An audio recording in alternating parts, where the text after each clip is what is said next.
Here he comes! The presidential plane descends from western skies, making its final approach and lands right on Gourd Lake.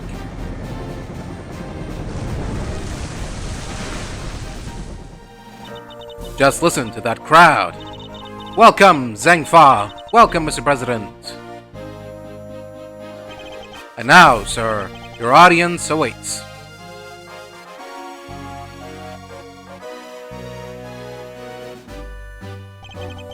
Honored friends and allies, I am here today to deliver a message. The odious criminals that dogged my beloved nation are no more, thanks to the Prosecutor's Office of your great country.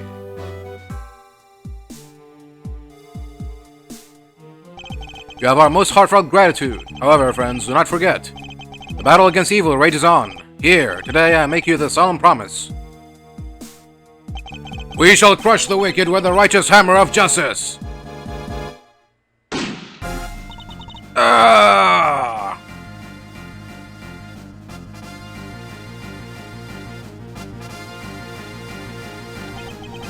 Call the prosecutor's office. Get Miles Edgeworth here right away.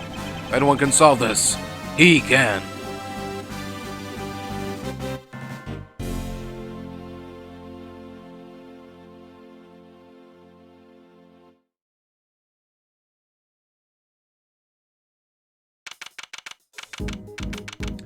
March 25th, 2:46 p.m., Gourd Lake, spectator area.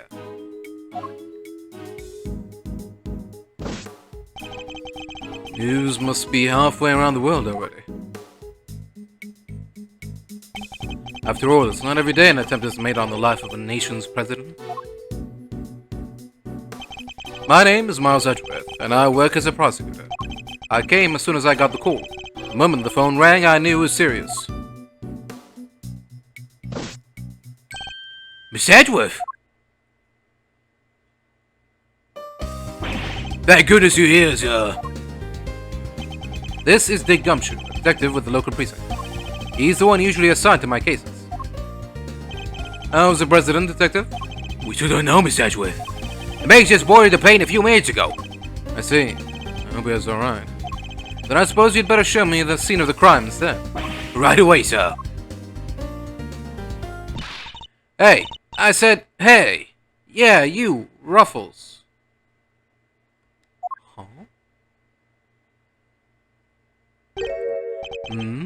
Who's that?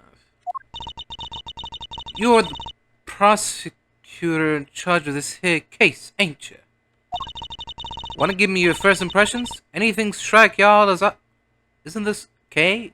Or... am I mistaken? No comment. Detective Gumshoe, with me. Who is that? Come on now, Mr. Prosecutor, don't be like that. Miss Edgeworth, wait for me! Now, detective, I'll need the facts of the case, in as much detail as you can give me.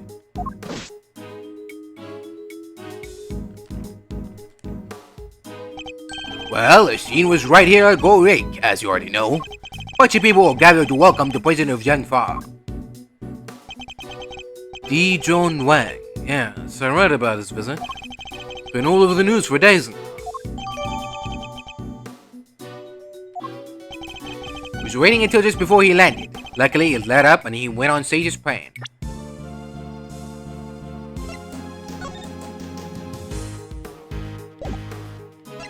That's it.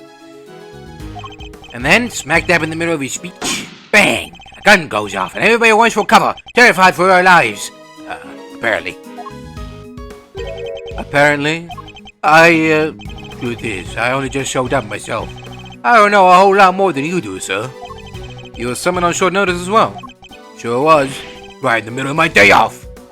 I was at the office taking advantage of the peace and quiet to prepare for my escapes. Then the boss himself calls you to the scene. Never a dull moment, huh, Mr. Edgeworth? Boss? Yeah, Chief Prosecutor was right here in the park. Saw the whole thing. First as he got, he yelled at the top of his lungs, "Get me Edgeworth right away! He's the only man for the job." Something like that. I see. Oh, they cordoned the perimeter of the park off. They cordoned the perimeter of the park off. What? They cordoned the perimeter of the park off as soon as it happened. You'll be happy to know.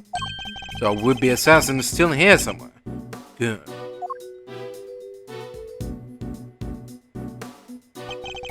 Now all you gotta do is find them in the middle of that crowd, before they strike again. You're right. We don't know what else our couple might be planning. These people are in danger. We have a moment to lose. Let's begin with the basics, and search every inch of the crime scene for clues, no matter how insignificant they may seem. Precisely. The president was shot at, which means a gun was involved. That's our first clue.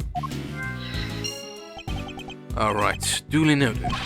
Detective Gumshoe, how exactly was the security detail surrounding the president's speech organized?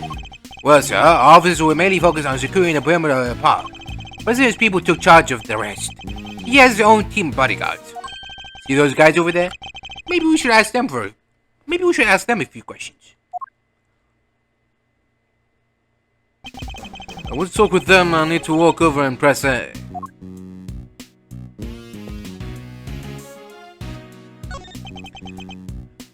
Can I help you? You're one of the president's bodyguards, correct? Could you tell me how his security detail was arranged during the speech? 2 of our senior operatives were attached to the president, who had secured the stage. This is our first radio. Anything suspicious in that crowd, we would have spotted it right away. I see. So the president's security was certainly orchestrated for the duration of his speech. Let's investigate further. We should speak with other witnesses and continue to look over the crime scene. Can't afford to leave any stone unturned. So that's how y'all go about it, huh? Sure is something seeing the pros at work. Care to share a little about what happens with that information once you've got a hold of it? Bystanders. This one seems persistent, but I can't afford to get distracted. Hey, Ruffles! I asked you a question, dang it! What happens next? Well, we put all the information together and try to find connections, right, sir? Detective! Don't be so hard. Don't be so hard on the poor guy. So, connections, you say. And what next? Well, I guess you'd say we connect the dots. Connect one piece of information to another. It's Mr. Edgeworth's forte. He's a logic master. View what information I have with left bumper and then connect them with Y. I should try it now. Just a quick press of left bumper and we'll be off down the path of logic. The president was shot at. Security was tight for President Wang's speech, but he was still shot at somehow. The president's security detail was on the watch throughout for anything suspect.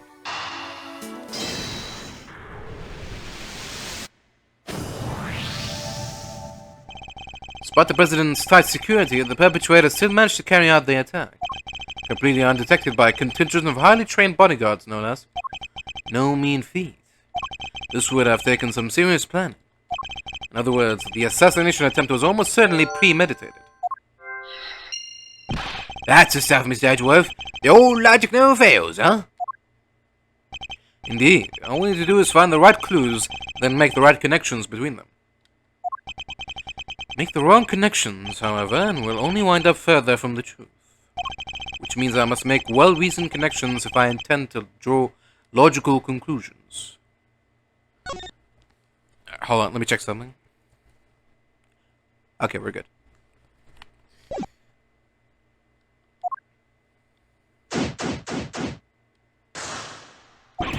Let's get this investigation started. Time to examine anything that looks suspicious. To examine things, I simply need to walk up to them and press A. If I wish to speak with the detective, I should use Y. Yes, sir? Notice anything? Well, the rain stopped, and it was falling right up until the president got here. Even the mist had lifted. Barely a cloud in the sky. Sigh. You sound disappointed, detective. I was supposed to be fishing right here on this lake, in fact. And the big ones only come out when it's wet. The park was sealed up for the president's visit. No regular use allowed. You know the rules. Nothing regular about reeling in a whopper, sir. This was going to be special.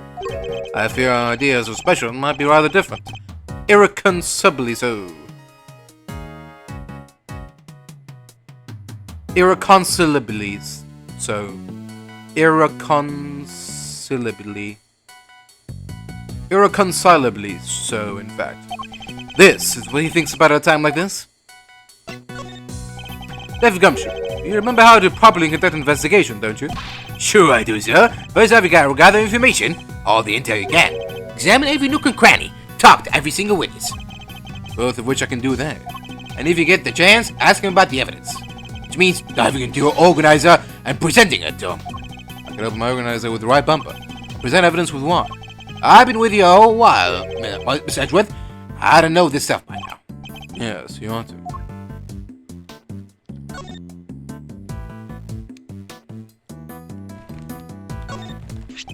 That thing's pretty small. You don't lose it all the time? The sacred symbol in my office. No, Detective, I don't. Guess it's a good thing I'm no prosecutor, huh? I'd have lost 100 this week alone. I mean, I lose my bet at least that often. That's quite a talent. Good one, Miss Edgeworth, I think. You were showing me that for a reason, were you? Well, I know the first thing about it. And yet, that doesn't seem to bother you at all.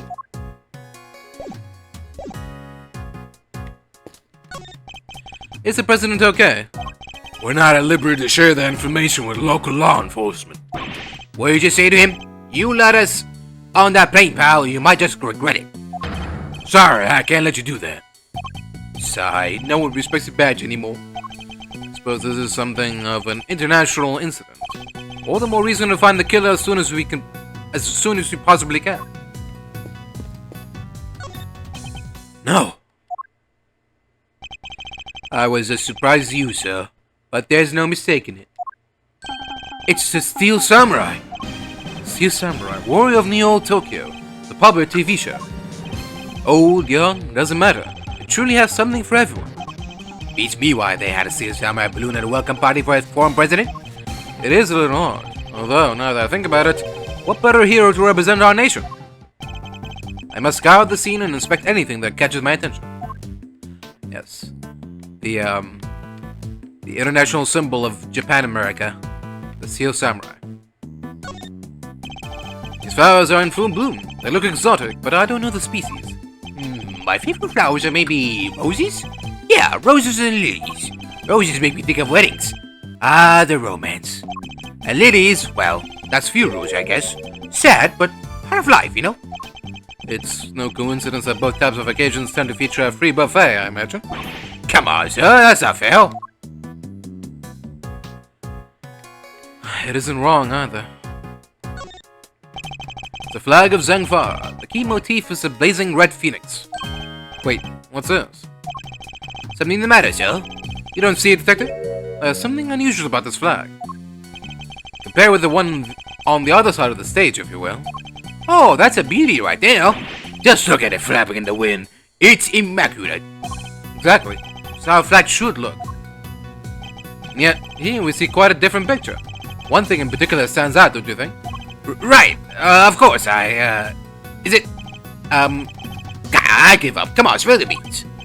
Sorry, you can hear the hose to water. I'll just have to move the cursor to the problematic spot and highlight the difference with Y. Could it be that giant green loogie there? Take that! Look closely. Do you see the hole? Oh, it's a hole. Oh. It's not... I thought it was a green thing on the flag. It's the grass behind it, or the leaves. Okay. Whoa, look at that. You're right, sir. Not the burn marks are on the edges. That's a bullet hole. There's no mistaking it. A bullet hole? So you're saying a bullet went through this flag? Huh. It's the flag of Zheng Fa. The key motif is a blazing red phoenix. Wait, what's this? I mean, the matter, sir. You don't see it, Detective? Probably looks pretty fancy, I guess. Must have been expensive. Even more expensive than the drapes in your office, huh, sir? The price of my drapes is neither here nor there, Detective. I'm concerned with rather more important matters. For example, compare this flag to the one on the... Oh, what?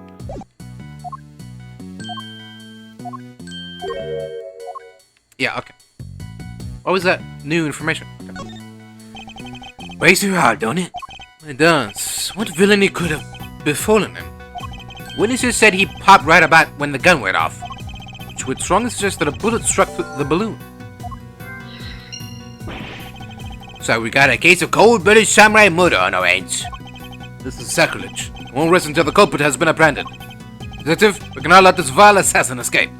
We won't, sir. You can count on it. Now it's personal. I think I've gathered enough information for the moment. Time to put the pieces together and see what we can figure out.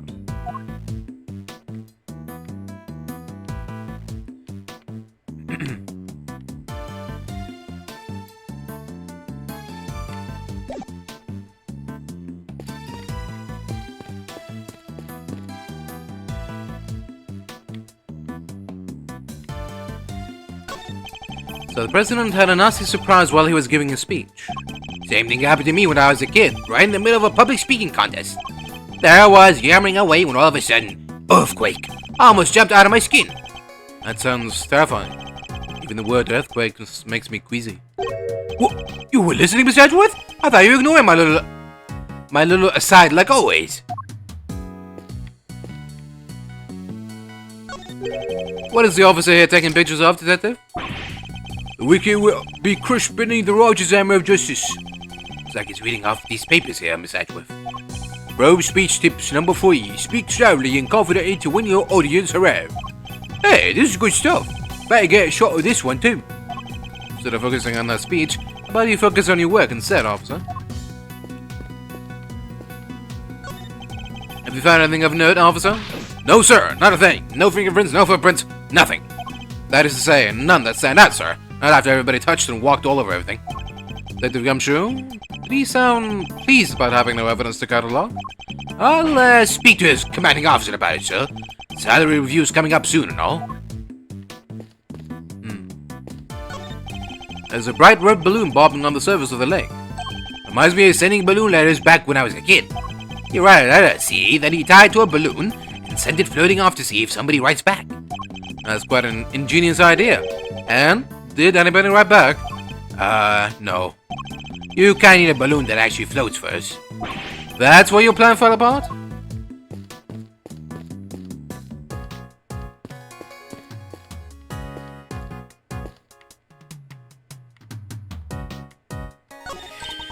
Hey Ruffles, how's the investigation coming along? Anything y'all want to share? Here we go again. I'm not in the habit of sharing the details of confidential investigations with strangers. Bang! You sure are one tough cookie. I ain't about to head back to Chief Lauder empty-handed. Don't I know that name from somewhere? No, it must be my imagination.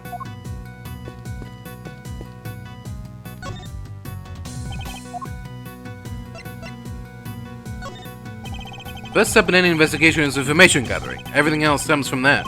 Yep. Once you get enough, you can start making connections between all the pieces, right, sir? Connect one piece of information to another, everything will start to fall into place. Indeed. To do that, I'll need to use my powers of logic. I can check all the information I've gathered by pressing left bumper, and I can draw connections between two pieces of information with Y. Alright, time to show off your world-class deductions as always, Mr. Edgeworth.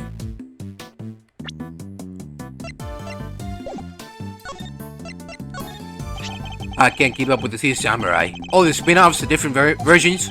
This balloon is clearly based on the original, first generation Steel Samurai. Anyone with even a passing familiarity with the show should know that. Not me, sir. Sorry. They all got 2 eyes, a nose, a mouth. As do all human beings, Detective. Yeah, but you wish you have silver skin. Sigh. He is clearly not a man of culture.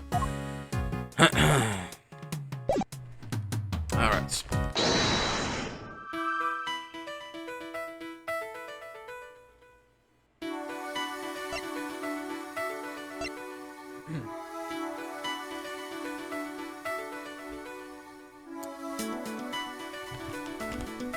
So before striking the president, the bullet passed through the Steel Samurai balloon and the flag?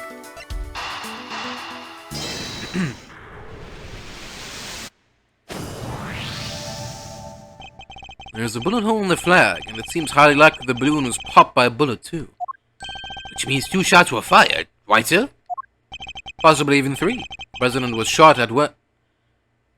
The president was shot at as well, remember? Oh, equally, the hole in the flag and the hole in the balloon could have been made by the same bullet. What we need to know is how many gunshots there were. Alright, on with the Ruffles! Ruffles! Y'all figured something out, huh? Care to share? Who exactly is she? Why she keeps shouting at us? Rubbernecker, I guess. Seems pretty interested in the case. Come on, give him something here. We do need to speak with some witnesses to find out how many gunshots there were. Fine, let's see if she can tell us anything. There y'all are. Tabby Lloyd, at your service. I'm looking into the case for, well, just for me right now, but... Looking into the case? Miss Lloyd, was it? Miss Lloyd. There's something I'd like to... Well, what can you tell me? Any exclusive details want to share? How about the perp? Have they made any demands? What about them ruffles? Where does a feather back cravat lie there? Hold it! Will you be quiet for a moment? I'll be asking the questions here. Dang, here I thought I could get me some juicy for my piece. I need to know about the shooting. Can you tell me how many gunshots you heard? Why, most certainly. Can I? I beg your pardon? I can't just be handing out leads for free. That subs my livelihood. Oh, come on, don't hold down on us. We all gotta share sometimes. Me? Hold on you? Well, if y'all gonna be like that, I'll be moving right along. Goodbye. Wait! Wait for what exactly, huh? If you got nothing for me, I'm gone.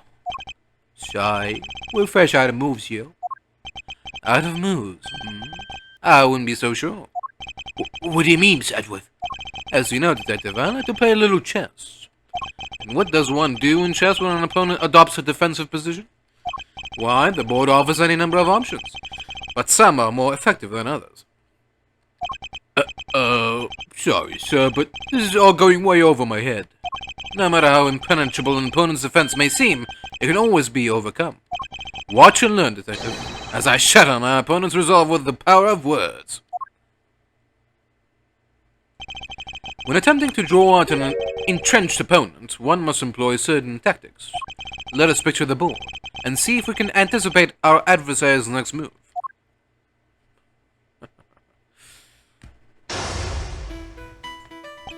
Now, we must analyze the state of play.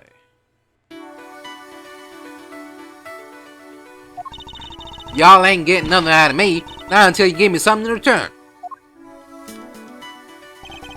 My opponent has dug herself in deep. Her defenses won't be easily broken, but I can't afford to try her patience by taking too long to plot my next move. In other words, I must be conscious not just of my strategy, but also of the passing of time. That said, I can't afford to waste words either. In fact, it can pay dividends not to.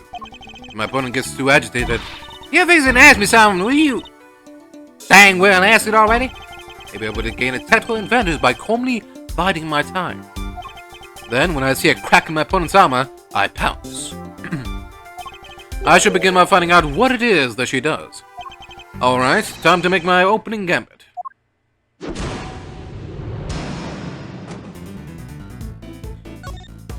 Why don't you begin by telling me about what it is that you do? Sure, I could totally not do that. Think I don't know when to keep my mouth shut? That's my job. Is it now? So you do something you won't, or can't, tell anybody about? No, shut up! I ain't no lawbreaker if that's what you're insinuating.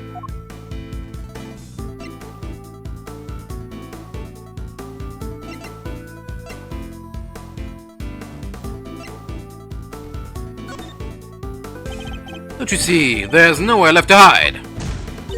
I'm not right sure what you're getting at here, Ruffles. Curses! I should have picked my words more wisely. It's more effective to bide my time the more agitated or upset my opponent seems. When they're vulnerable, that's the time to go on the verbal offensive.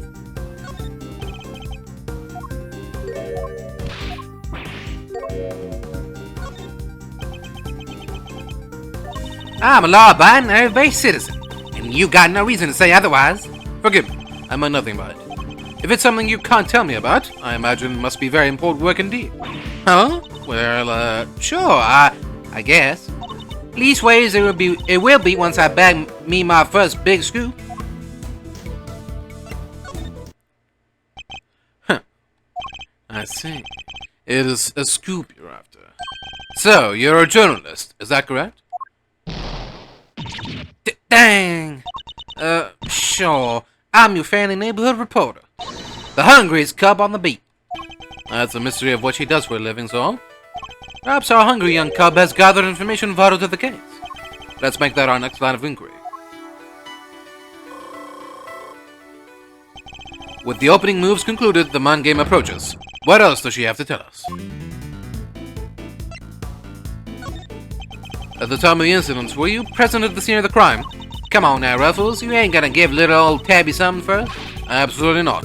Then I ain't giving you nothing neither. You think I'm a sucker? Think again.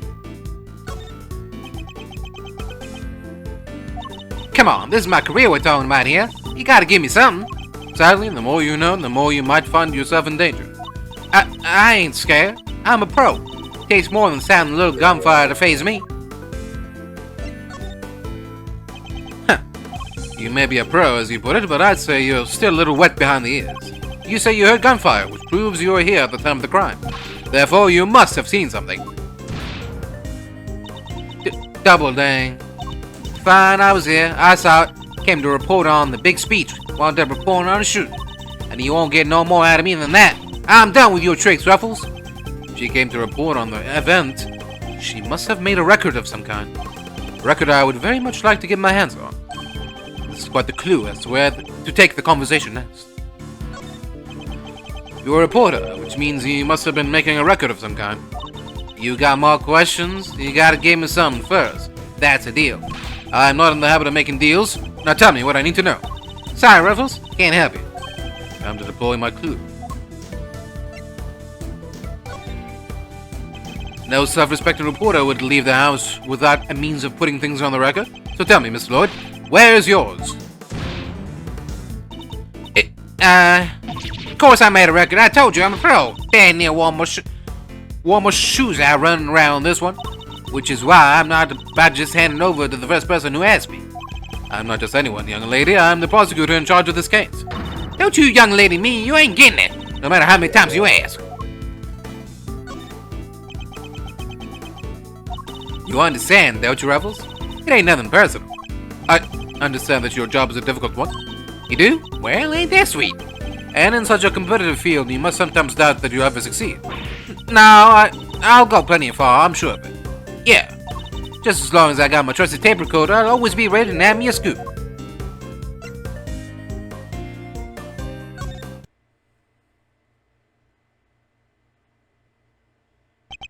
Intriguing. A young reporter, hungry for success, so dedicated to her craft that to leave such an important event unrecorded would be unthinkable. And indeed she did not. She committed the entire event to tape. Ah! Dang it! This is my scoop you mess with, my big break! Fine, sure. I record the whole darn thing. It's all right here. You got me, okay? Checkmate.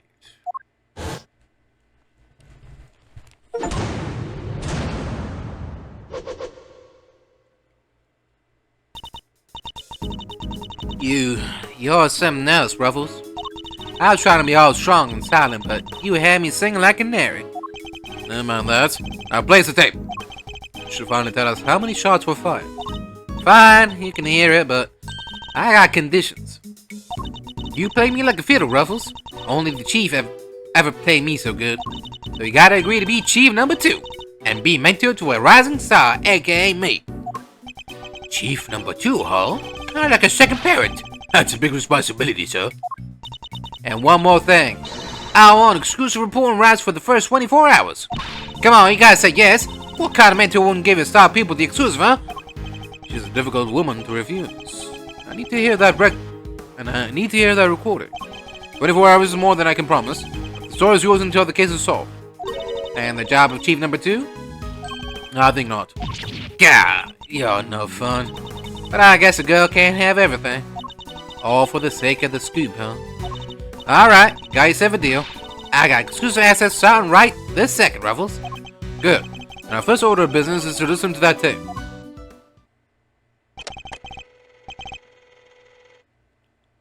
Kashak.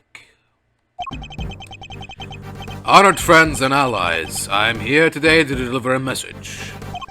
The odious criminals that dogged my beloved nation are no more. President's speech. The President passionately addresses the assembled crowd, as if trying to shake off the reports of his declining popularity by sheer force of will. That there's me. Can't be a little live commentary to set the scene. Meeting is scheduled for just after the speech, correct? Correct? What? Seems pretty pleased to be able to put the whole Yatagarasu situation behind him. Well, he should be. This is a great day for all of us. What? I feel like that's not her. Whose voices are these? Oh, there was these 2 old guys standing right in front of me. They were whispering away to each other the whole darn time. I know their voices from somewhere. Wait, part where the gun goes off is right after this.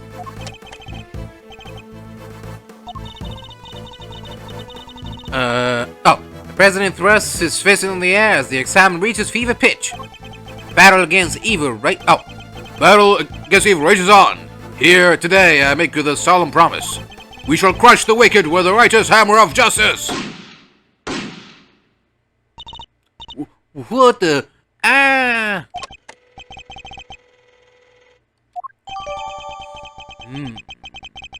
Interesting. So, 2 shots were fired. Yep, and that tells us something. Something very important indeed. It allows us to reduce the trajectory of one of our bullets. One of the 2 shots fired, one hit the president. Of the 2 shots fired, one hit the president.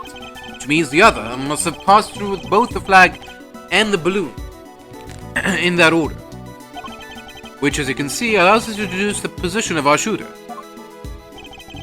The only possible place from which a bullet could have been fired through the flag and into the balloon is... Wait, what? The only possible place from which a bullet could have been fired through the flag and into the balloon. Huh?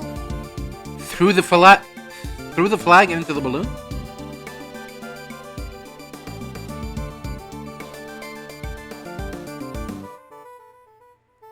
So like somewhere Take that! around here? Drawing a line between the flag and the balloon gives us the trajectory of one of our bullets, and places our shooter on the left-hand side of the spectator area. Okay. You're a genius, Mr. Edgeworth. Detective Gumshoe. I'll need to examine the left side of the spectator area. Roger that, sir. So you need me to clear all those people out of the way, I guess? I do. What evidence remains to be found may be already deteriorating. So I'll need you to be quick about it. Yes, sir. Chief! Hey, I'm telling you, Chief. I suppose you mean me, Miss Lloyd? I sure do. You gotta let me have out. This stuff's my forte. I'm the best crowd herder you ever did see. I'll prod, pummel, and push 'em wherever you like. Very kind of her, but I think a less hands-on approach might be preferable. Also, about this chief business, I am nobody's chief. Whatever you say, Mr. Edgeworth, sir, your wish is my command. I somehow doubt that.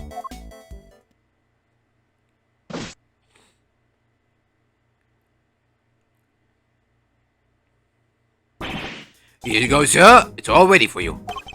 Miss Lloyd here cleared everybody out just like that. You should have seen it. Oh, you ain't seen nothing. The chief, my other chief that is, he sends him running twice as quick. Sounds like quite a formidable character. Perhaps I should go easier on the poor girl. Thank you, but you really shouldn't have. All that running around. Your clothes are covered in mud.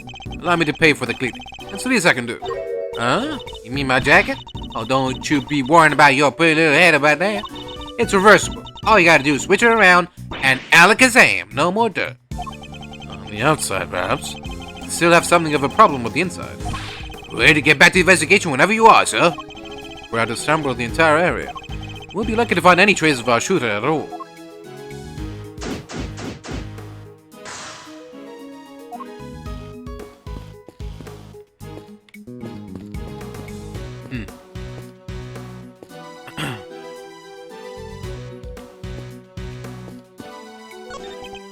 Man, the lens is cracked. What am I gonna do? The circuit board's hanging out. The whole thing's spitting sparks. It's like a fireworks show in there. Probably not a good idea to touch it, I guess. Definitely not. Fireworks can be deadly, right, sir? This isn't exactly rocket science, detective. Cameraman is clearly otherwise occupied. Perhaps I can talk to him later. Television truck appears to be stuck in the mud. Reminds me of the time I pushed your car out of that ditch, sir. Then he just drove away and left me there. Gotta admit, it felt kinda lonely. Did I do that? I think I might have. You came back through, Miss Edgeworth. Only left me there in the mud for maybe 15 minutes? I know you'd never forget about me, sir. Of course I would. Barring those 15 minutes, anyway.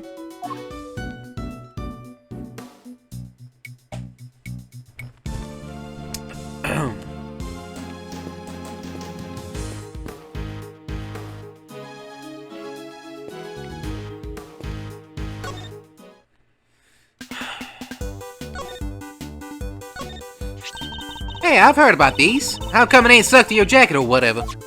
Because that's not the custom. It is too. All lawyers wear them. I done see it. So, what's the story with yours? No comment.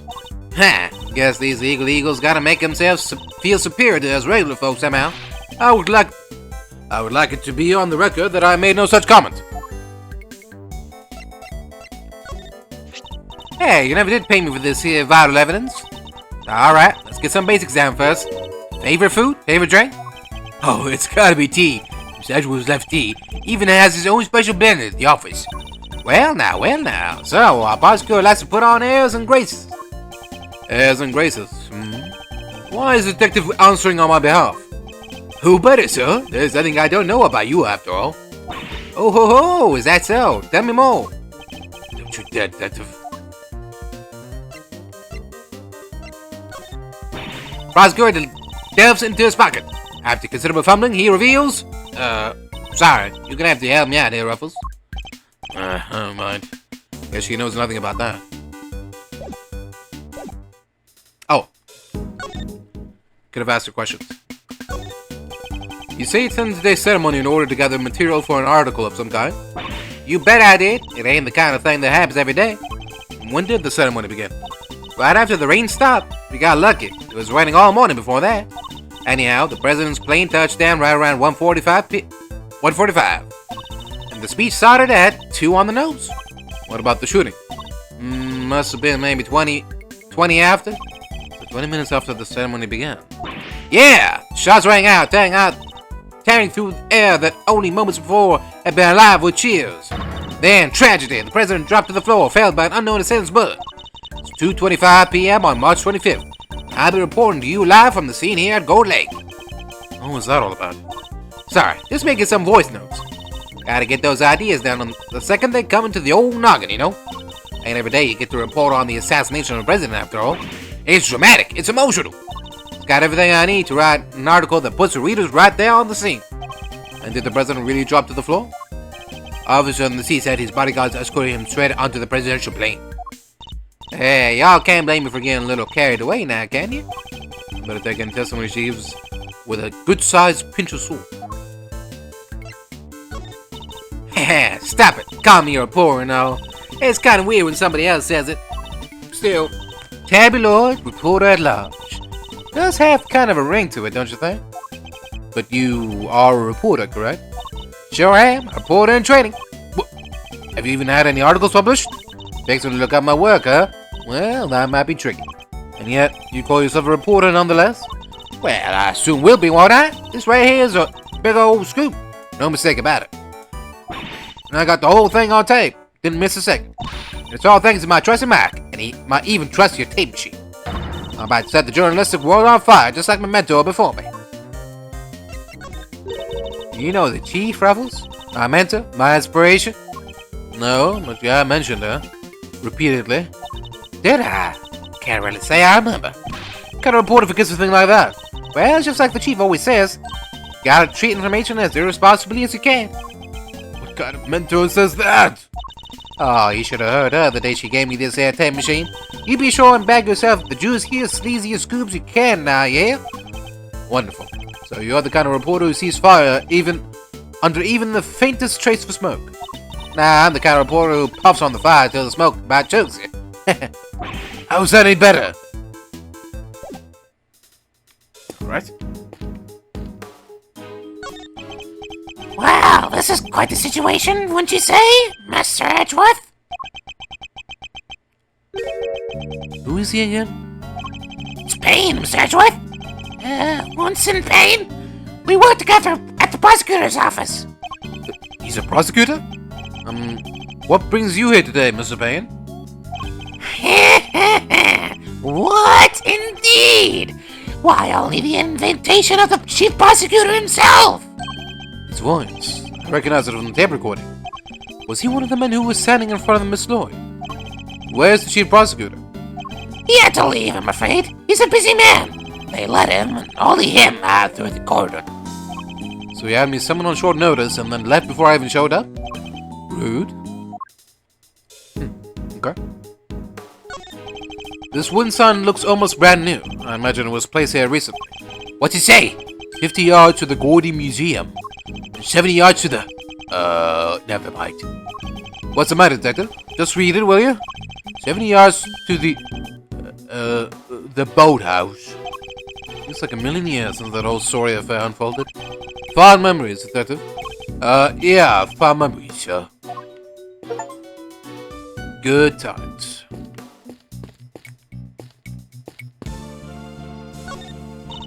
You even got a pick through the trash yourself? Prosecutor's life ain't easy, huh? Detective Gumshoe? Right away, sir. Faithful detective scrabbles through the garbage as the prosecutor looks on, his hands unblemished. Let's see now. Come to Papa, little treasures. Is he enjoying himself? Bingo! A popsicle stick! I love the jokes they put on these. Detective? Sorry, sir. Relevant evidence. Relevant evidence. Huh? Think we got something. Good work, detective. Let's take a closer look, shall we? By examining a piece of evidence from all angles, we can uncover hidden details. Sure can. Just tell me which way you want it, sir. We can rotate the item with right stick. If you want, I can move it closer or further away, too. I can use left bumper to examine an object up close and right bumper to move out for the bigger picture. When you spot something, just say the word. Point out suspicious areas with the cursor and press A to inspect them more closely. Alright, let's see what we can discover.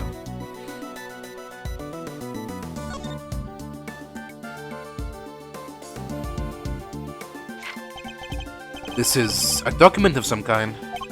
What are we looking at here? Presidential security plan.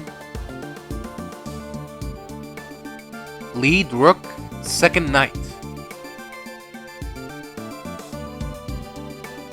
Code names for two people. Rook on the left, knight on the right. Huh. Rook reposition in light of knight's injury. Okay. So knight is injured?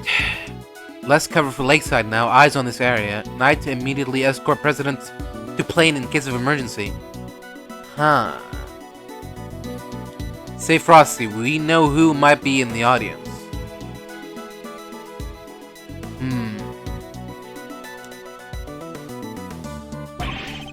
Diagram of the president's security arrangements. Shows how the president's bodyguards were positioned. It even has his people's names on it. Rook and Knight. So his bodyguards are natives of Zheng Fa. I heard he uses some private security firm. I want to employ people from his own country. I know why not. Y'all want to hear a little Tabby Lloyd exclusive? You really know something? Sure I do. I was over at the embassy not so long back, sniffing out a story. While I'm there, one of my sources tells me that the president's got more enemies than you got hairs on your head, including a bunch of bigwigs on the National Police Force. Interesting. So he's unable to trust his own domestic law enforcement. I wonder if one of these enemies could have been behind the attempt on his life. What was it doing dumped there in that bag? You raise an interesting point. The document relating to a matter of national security would surely be highly classified. Huh? Hey, there's something else in here. Ta-da. My. What's a gun doing in there? So this bag. It's gotta belong to the... Yes, it could well have been disposed of by our would-be assassin. A revolver. Would have taken a lot of nerve to dump it here amid all the chaos. Could this be the work of a professional? That would explain the security plan too. I think we need to take a very close look at our latest find. Alright, well, first things first. How many shots were fired? 2 spent bullets in the cylinder, matching the 2 gunshots heard on the recording. That proves it! This must be the weapon that was used! Exactly 2 bullets fired.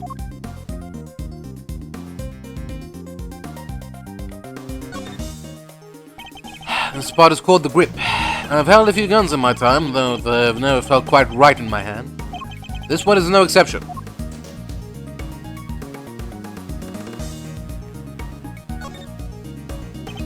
This is a laser sight. It can be lined up with a target to make aiming a bit easier. If I press this here... Yep, definitely a rare razor. Could the assassin have used a laser sight to target the president? Surely he would have been noticed.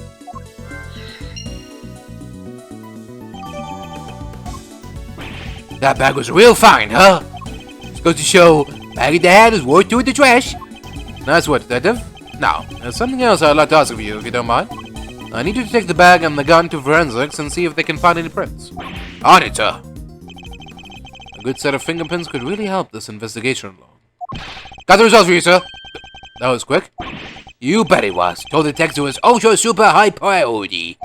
But, they came up empty. They checked everywhere? Inside and outside, top to bottom, sir. They even took the bullets out of the gun and tested them. I should have known it wouldn't be that easy.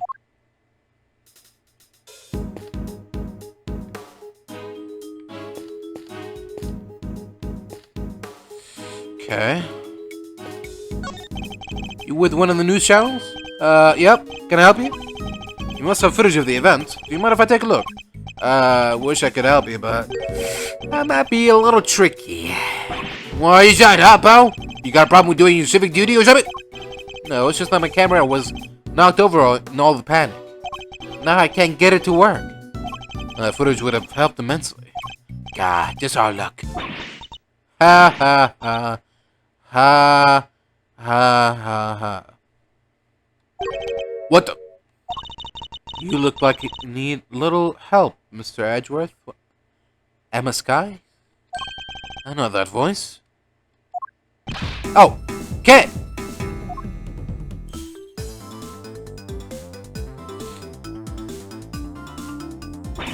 Honestly, I'll leave you alone for 2 seconds. Don't worry, your hero's here to save the day. That's right, the one, the only, Kay Faraday. Hero? Only you would give yourself a title like that. So, you're not a great thief anymore? Not right now, but it's not like I quit. I'm just on sabbatical. I'm taking time out for some intensive training. Being the second year Tagarasu doesn't come easy. Kay helped me out on a few occasions about 2 weeks ago when I was working a case. The case of the Yatagarasu, a mysterious thief who seemed to appear and disappear at will, and who claimed only to steal the truth. She calls herself the second Yatagarasu, the successor to the so-called Great Thief. It's not a lock I can't open or a trap I can't escape. And when it comes to stealing, well, I'm still in training, but I'll get there soon enough. What are you doing here, Kay? What do you think I'm doing? I've been enjoying the festivities, of course. But you did mention being fond of such things. Afterwards, I was thinking of dropping by your office to see you guys, but now I don't have to. Good to see you, kiddo. You're as bright and breezy as ever. Hey, Gambit, how you been? You're looking pretty full of beans yourself. So, okay, are you really here to save the day? Yep. Prepare for your jaw to hit the floor. Your best pal in the world here only went and took pictures of the whole shebang. Did you? You better show them to me. Wow, your jaw didn't even drop an inch. What's a girl gotta do to impress you, huh? I know, right? Mr. Prosecutor here is about as much fun as a dang toothache. Won't even let me call him cheap. But forget my manners. Tabby Lloyd, ace reporter at your service. Nice to meet you, Tabby. You're right, he's no fun at all. This one time, you two can chat later. Okay, can I see these pictures? Boo. Fine. Yeah.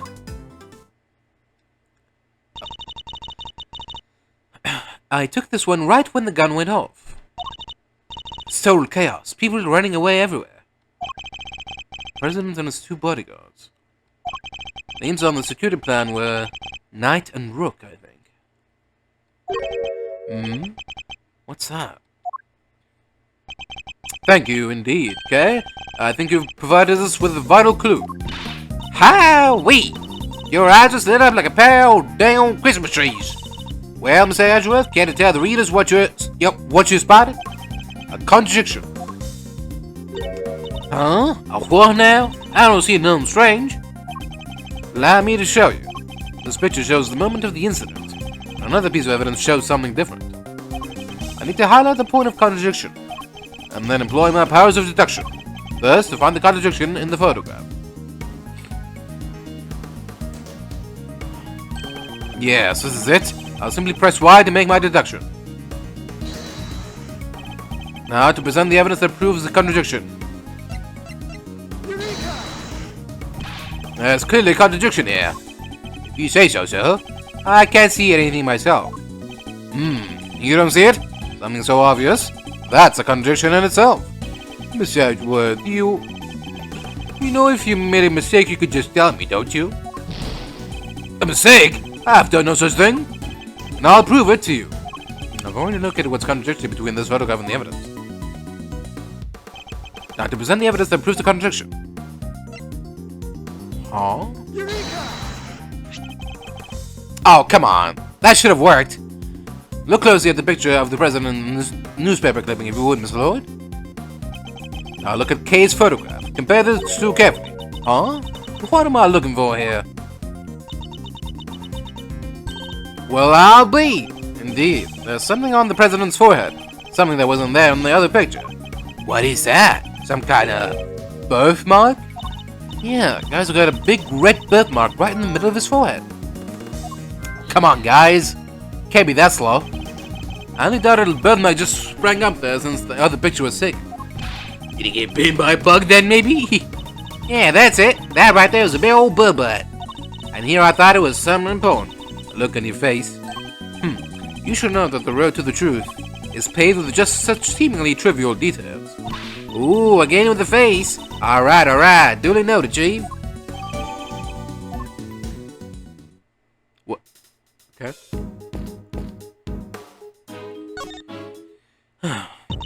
Hey, Miss Edgeworth. Did you like my big entrance? Bet I really am your hero now, huh? Well, your evidence helped things along, certainly. Hey, I'm the second head of grass, remember? All in a day's work.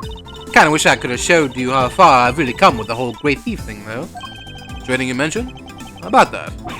Don't worry, I haven't stolen anything yet. I promise.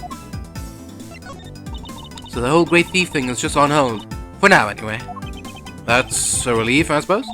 Yeah, I wanted to get out there and start stealing back the truth like my dad. But I've still got a ways to go with my training. And I need to find some partners in crime. I hope she means that figuratively.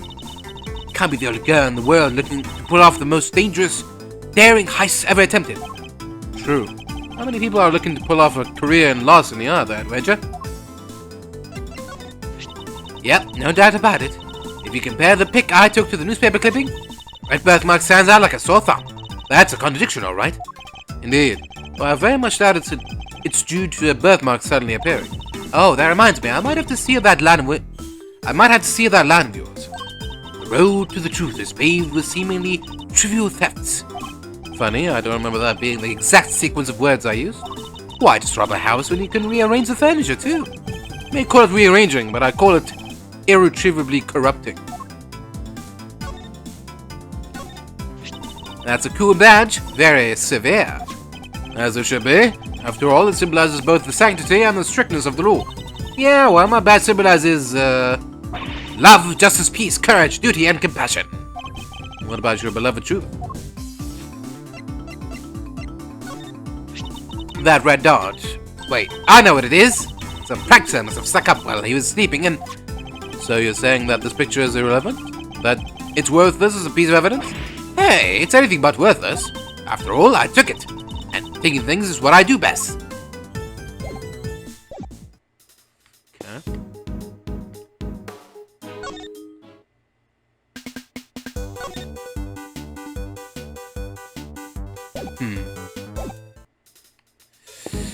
Alright. Anything else?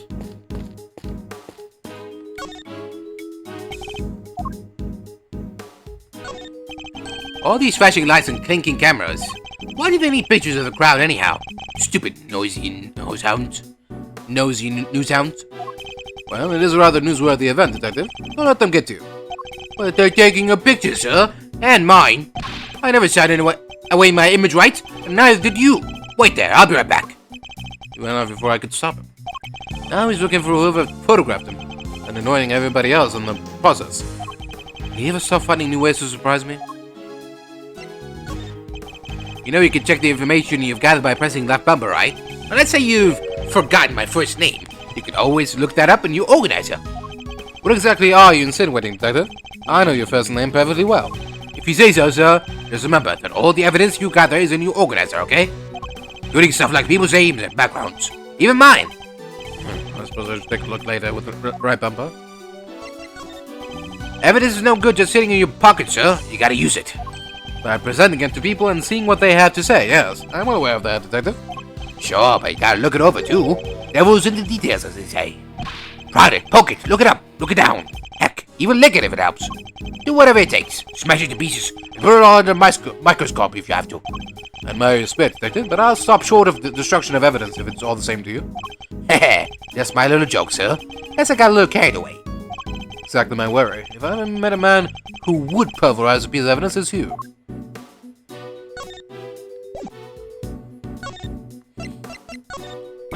Hehehe. Go on, Miss Edgeworth. Really? You don't know what a gun is? Alright. Oh. No.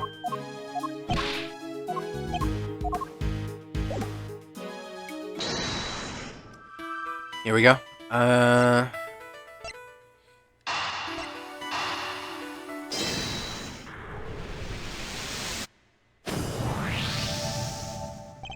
have solved the mystery of the red birthmark. Really? So it wasn't a bug bite? No. What we're dealing with isn't something that would itch for a day and then disappear. It is, in fact, the beam of a laser sight. That our killer was aiming to shoot the president square in the forehead? Shortly after this picture was taken, a second shot rang out. Yeah, that's gotta do more than itch. Indeed. I fear the president may be in even more danger than we thought. And that the gun we found was the weapon used in the crime. Why would the perp use a laser sight, though? He's right. Sound out like crazy using something like that. Pew, pew, pew. It's not like you can just go around shooting lasers all over the place. No, and anyone who saw it could trace it right back to the shooter. Seems like a pretty bad idea all around. Oh, I almost forgot. I took a couple more pictures. Maybe the laser sight's in one of them. It's a long shot, but it's worth a look at least. Alright, okay, let's see these other pictures. Yes, sir. Right away, sir. Let's see. First up, here's one I took just before everything started going south. Might be more useful to us if half of the frame wasn't taken up with your face. Hehe. Hey, can you blame me for wanting to get a selfie with the president? Lucky for you, this was right before the gun went off. And this one I showed you before is from just after the first shot was fired. The second shot came just seconds after this. Then there's... What's this? I can hardly see anything. I got knocked over when everyone started running right after that last picture. Guess I must have pressed the shutter by accident.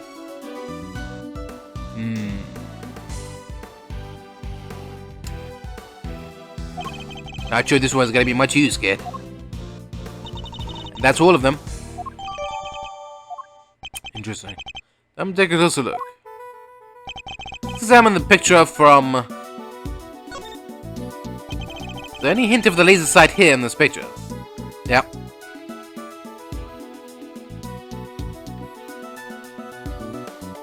Take that! There, I see it. Where is it, sir? Look closely at the person with the red hood. Whoa, there it is. Indeed, and that's our laser sight right there. So that's our perp. The one in the red hood must be the shooter, yes. We found them. All thanks to yours truly. Indeed, you led us right to the greatest treasure of all, Miss Great Thief, the truth. Hee hee. You may have captured our would-be assassin in one of your other pictures, too. Let's take another look. Whether the suspect could be in another of these photographs from... Is the person with the red hood here somewhere? I believe so, yes. Take that! Look, right there! A red jacket. That must be our suspect. Looks like they took advantage of the confusion to make their getaway. Luckily, we can see exactly where they were headed. Ah, the samurai dog stand. Precisely. Which means they escaped towards the right-hand side of the spectator area. That to come true? On it, sir. Consider it cleared. Good. I'm counting on you.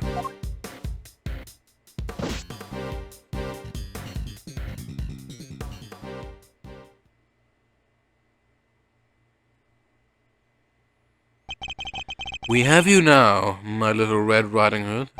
The entire park is cordoned off, and we know which way you went. Now it's simply a matter of hunting you down.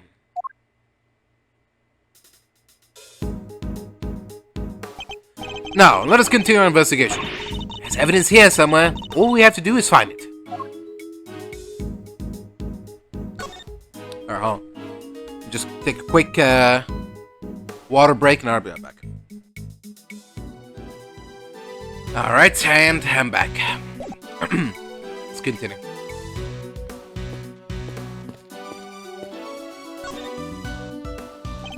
I must scour the scene and inspect anything that catches my attention. Puddle reflects the clear blue sky, all that remains of the rain. A regular poet, sir. Very funny, Detective. How would you describe it, then?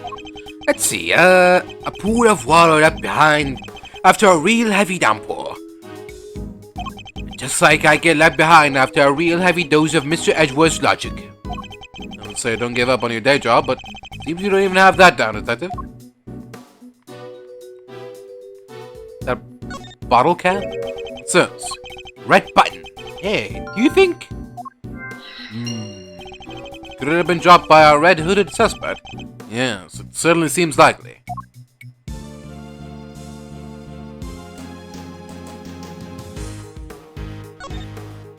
It says samurai dogs, now with sakura relish, just in time for spring. Sakura, huh? What does that taste like? Well, sakura is cherry blossom, so I guess maybe cherries? But blossoms are blossoms and cherries are cherries, sir. They're totally different things. You're right, I suppose. So what does sakura really taste like? This is my kind of mystery. It's a flimsy-looking food stand made of plywood. It sells samurai dogs. Hey, Mr. Edgeworth, I've got 150 if you know, now she's suggesting I subsidize you eating on the job. Oh, I didn't mean to. That is, maybe when we're done? Fine. When you have finished investigating, you can have one. And only one, understood? Sorry, sir. I never should have. Wait, did you say I could have one? Yes. Why, something the matter? No, it's just. I wasn't expecting you to. Thanks, sir.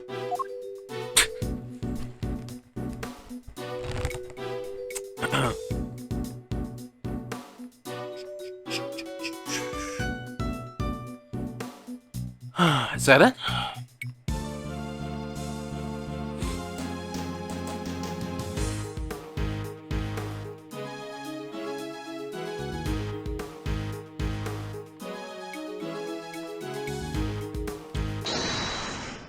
Seems like it.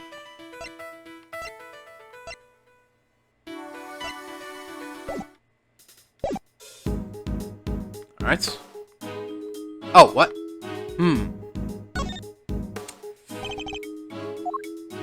There's no check mark. So what are we missing? Oh! Something red down there. That's Gumshoe? Can you see what that is under that sand, please? There's something down there, alright.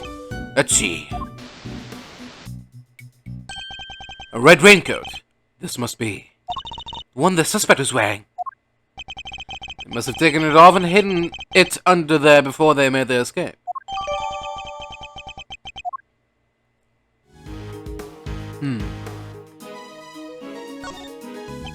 There's nothing unusual about the left sleeve. Nope, it's inside out and the button's still attached. It's entirely too neat to have been removed in a hurry and thrown on the ground. Sleeve, it's inside out. The button is missing too.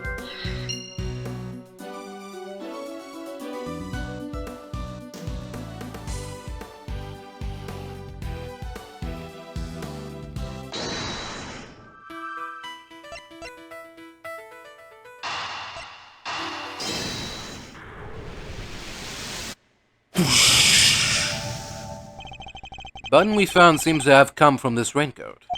It must have been pulled loose when the killer took it off. The right sleeve's inside out, too. Seems it was removed in a hurry. Fast enough to tear a button off, no less.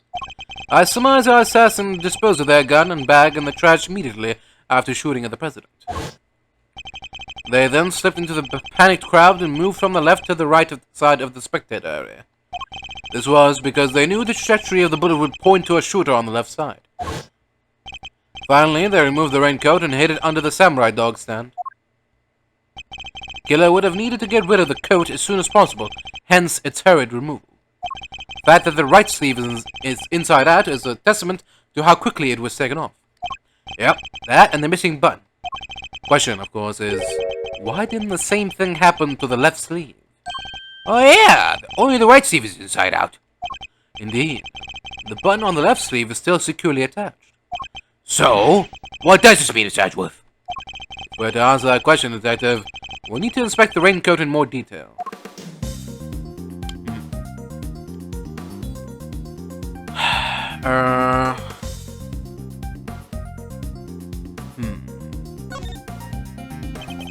Did it tug on something? Was he starting to take off his coat slowly, but then someone noticed him, so he took it off quicker? Let's take a close look at the inside of the raincoat. Detective Gumshoe? Yes, sir. Ooh. This is a blood stain. Considering where it's located, I'd say the blood belongs to our would-be assassin. We're looking for someone with an injury? Not just an injury, Detective. Injury on their left arm. Huh?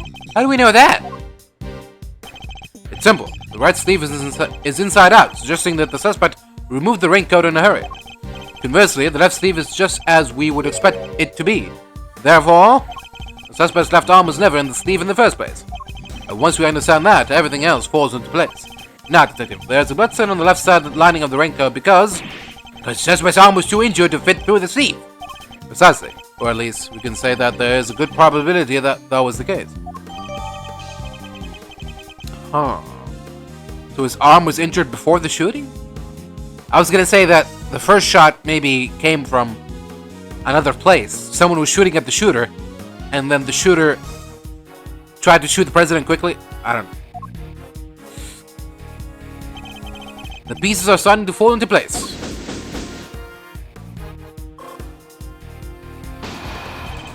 Detective Gumshoe, I need you to go and search the crowd for likely suspects. Yes, sir. Suspicious characters with injured left arms, coming right up. You're even smarter than you look, Ruffles. Taking all them itty-bitty pieces and putting them together like that, you'll have your man in no time. That's Mr. Edgeworth for you. Fog is still holding off, so would-be assassin should be in that crowd somewhere. Don't let me down, Detective Gumshoe.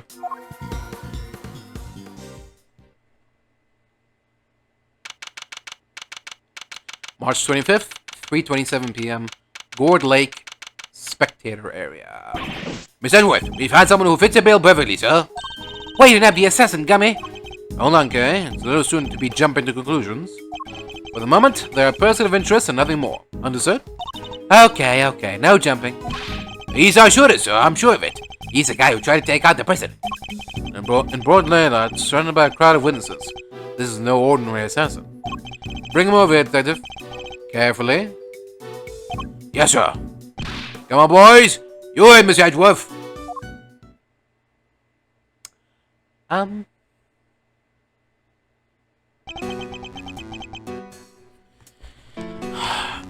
What was his voice again? It was like a French guy voice, right? No umbrella, and the bandage was on his left arm. Well, pal, state your name already. John Doe. Damned, I'm sure. John Doe, not a name you often hear in real life.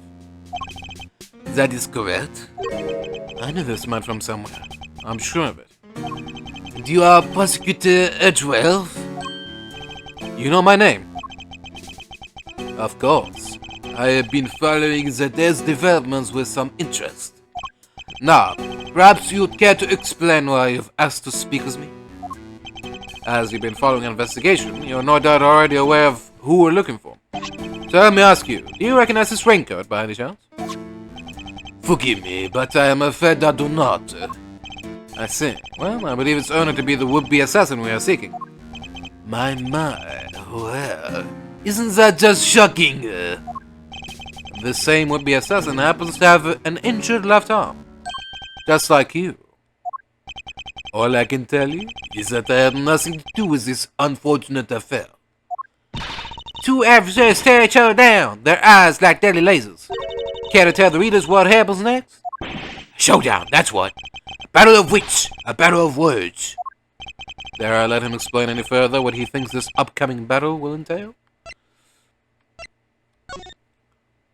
In a battle of wits, you never know if or when the other guy might be lying or just plain mistaking. But if you spot an inconsistency in a statement of theirs, you gotta present the evidence that proves it. And to do that, I'll need to first open my organizer with right bumper, then press Y to present my evidence.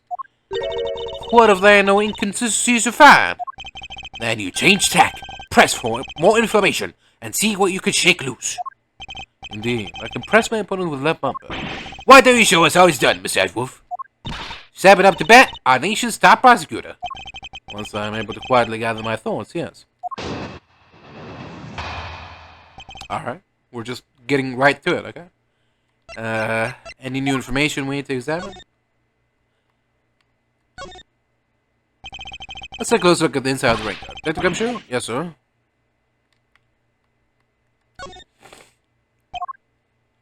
This is blood. Right sleeve is inside out. You can clearly see where the button was torn off. Yes, whoever discarded this ring did so in quite a hurry.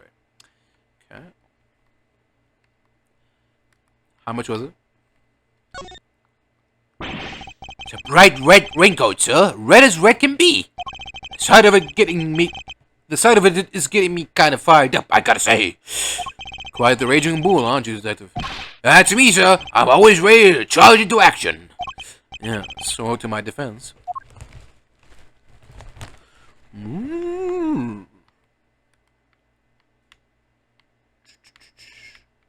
Okay. Yeah, seems we're good.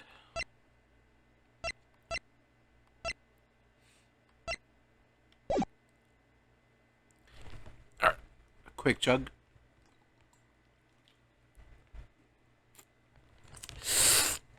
Here we go.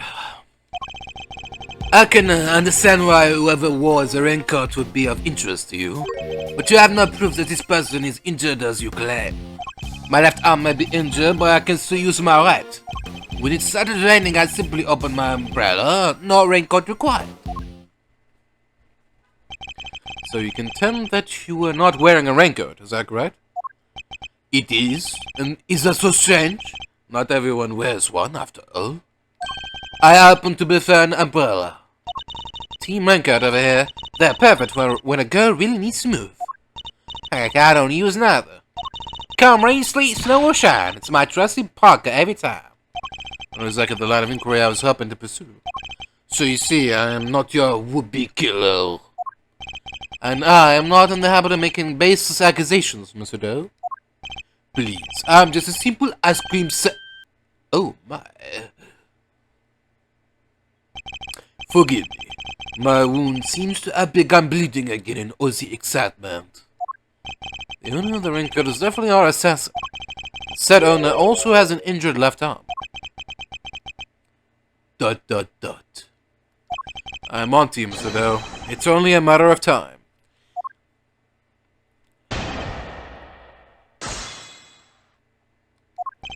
I can understand why whoever was a raincoat would be of interest to you. Hold it! So you admit that whoever wore the raincoat is a person of interest? I know they are. I was able to follow much of your investigation from the spectator area. One never thinks one could get caught up in such an awful thing as an assassination. But you have no proof that this person is injured as you claim? Hold it! So you'd like to see some proof that the owner of the raincoat has an injury? I would certainly expect such a renowned prosecutor to have some. I still don't understand how you know who I am. Come on, Miss Edgeworth. You're famous. You probably read about you in the newspaper. I have also been observing you and your work, lest you forget. I don't believe a word he says. If I can prove he's lying, we'd be one step closer to apprehending our shooter.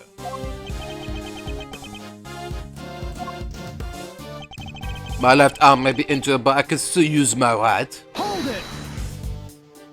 That looks like quite a serious injury, Mr. Doe. How long ago did it happen exactly? Oh, not long. That's all you're getting... That's all you're going to say on the subject? Well, it certainly made serving ice cream more difficult and stopped me from holding my umbrella while I work. When it started raining, I simply opened my umbrella. No raincoat required. Hold it! And yet, you don't seem to have an umbrella on you at the moment. Didn't the rain stop only a short while ago, just before the shooting? It did indeed, I remember, because I was suddenly inundated with customers. That was less than an hour ago. Are you trying to tell me you lost your umbrella in that short of a span of time? Yes, that is exactly what I'm trying to tell you. After all, it only takes a moment for someone to steal an umbrella, especially in a crowd of that size. That's entirely possible, I suppose. I had my umbrella when it was raining, Mr. Edgeworth. That is a fact. And then he lost that umbrella to the crowd, huh? It's just one of those things. Suppose you're going to tell me that his wound reopening is just one of those things, too? Well, it kinda is, no? The assassin's left arm is injured.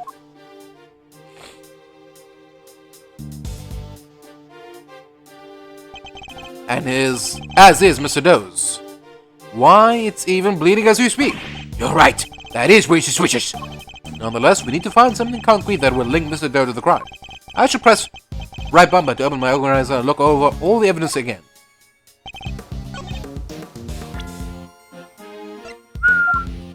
Objection!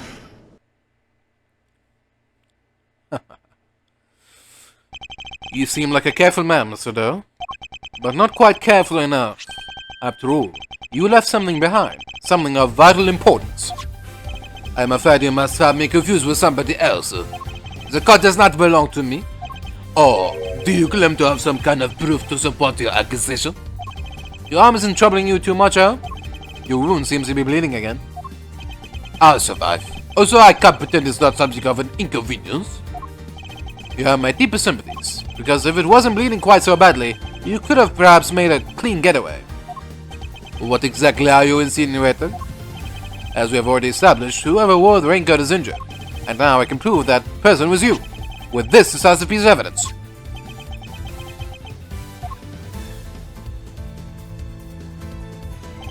You see, Mr. Doe, there's a small amount of blood on the inside of this raincoat.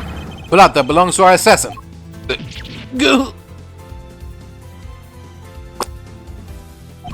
Attempted murder of a foreign leader, causing a diplomatic incident. They'll throw the book at you.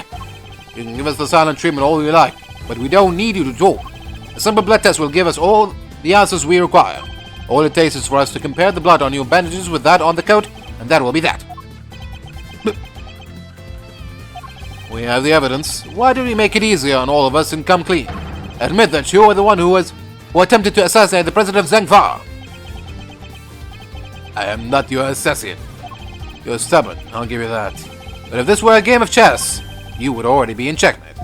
Now do the honorable thing and admit defeat. No. Doesn't look like a man with no moves left to play. Very well, you have me. I'll admit, I was wearing the raincoat. You confess! Say the word and I'll snap the cuffs on him right now.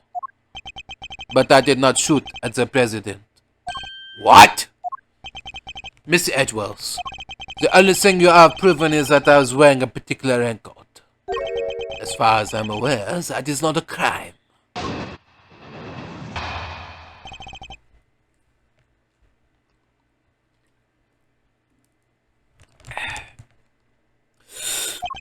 I am no assassin. I am a simple ice cream seller.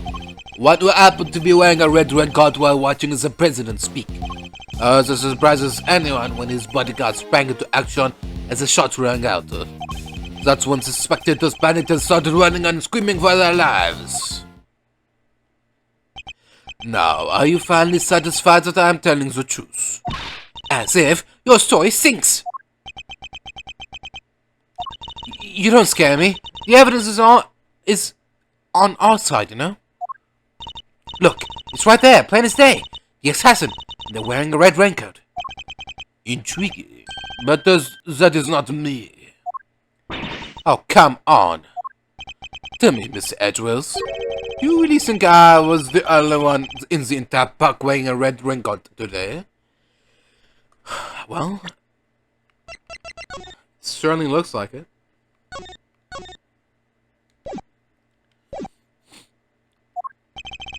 I do, actually. But then why? Why does he seem so sure of himself? Is he being set up again? Like before? Seems too easy.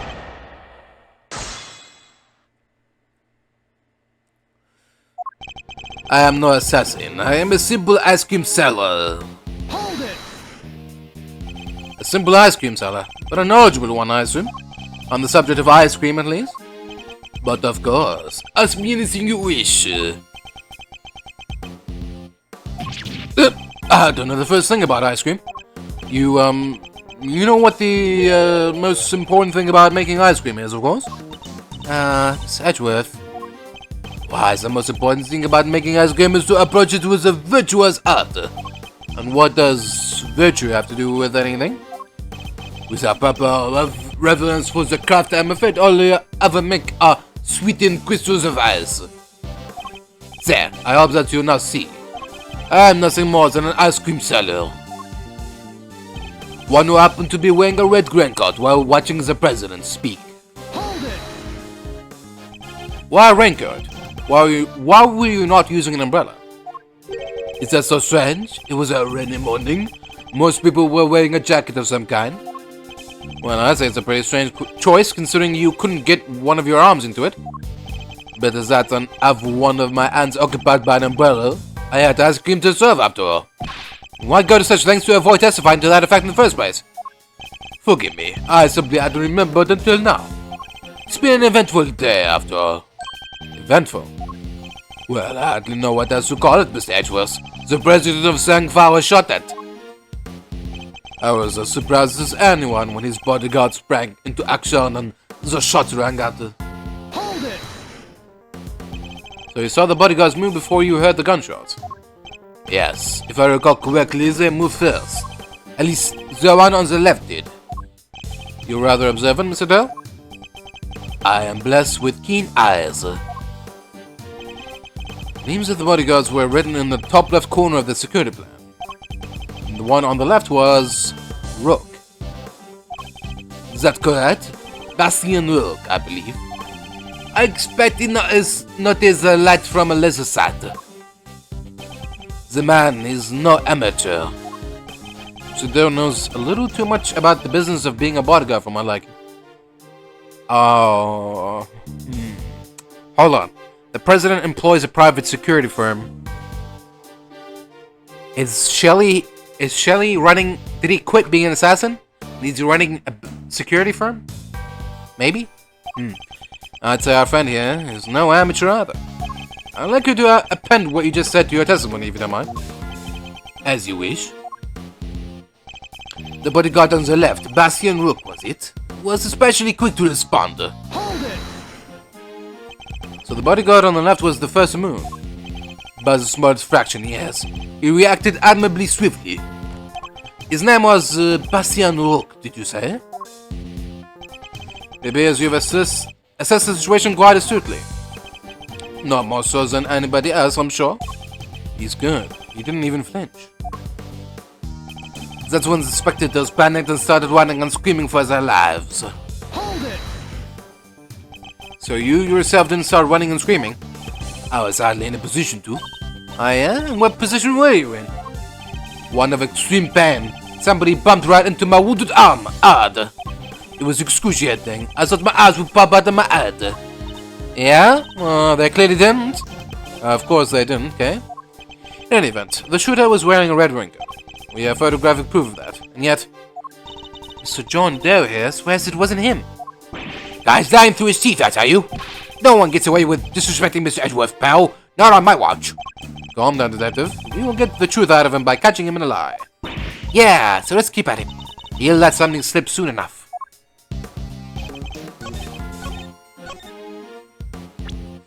So the conjunction is that Rook repositioned.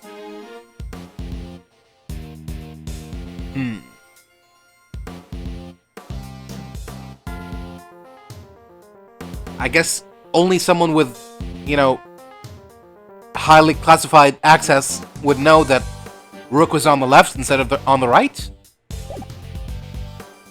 Or just the name? The full name? I didn't say the full name. He said the full name, so... Objection! Maybe that? Maybe. As I suspected, you are more than what you claim to be, Mr. Doe. You overestimate me, Mr. Edgeworth. Oh, then tell me how a simple ice cream seller knows one of the presidential bodyguard's names. What? You jest, surely. You was the one who spoke their names aloud. Rook and Knight, was it? Objection! We only know those names thanks to the security plan. But look closely. Only their surnames appear. Yet we all clearly heard you say the name Bastian Rook. How did you come to possess such information? Information we ourselves didn't have. Seems pretty darn suspicious to me. Well, how did you know? Explain yourself. It was merely a slip of the tongue. Another lie. He is the assassin, just like we said. Come now, miss. It's a little soon to be jumping to such conclusions. I did know their names, yes, and the reason for that is, well, I know Mr. Rook. He and I are acquainted. What? We have something of a connection, and his is a name I could never forget. You think we're stupid, pal? Stop lying. I'm not lying. I am. I am not lying. I am, as I have always been, a simple ice cream seller, and an acquaintance of Bastian Rook. Yes. Objection! And I suppose Mr. Rook will confirm that. Should be easy enough for him to remember his good friend, the slippery ice cream seller, correct? Please, you are more than welcome to ask him. Also, I think that might be difficult right now. I would imagine he is rather busy ensuring the president's safety. But suppose you are able to speak with him and he does deny that he and I are acquainted. How is that help you prove that I was the shooter? Objection! If you weren't the shooter, why take off your raincoat? Because it was no longer raining. In fact, it had grown quite warm. Far better than my wound breeze, no? Or would you rather I'd let it fester? He actually going to worm his way out of this.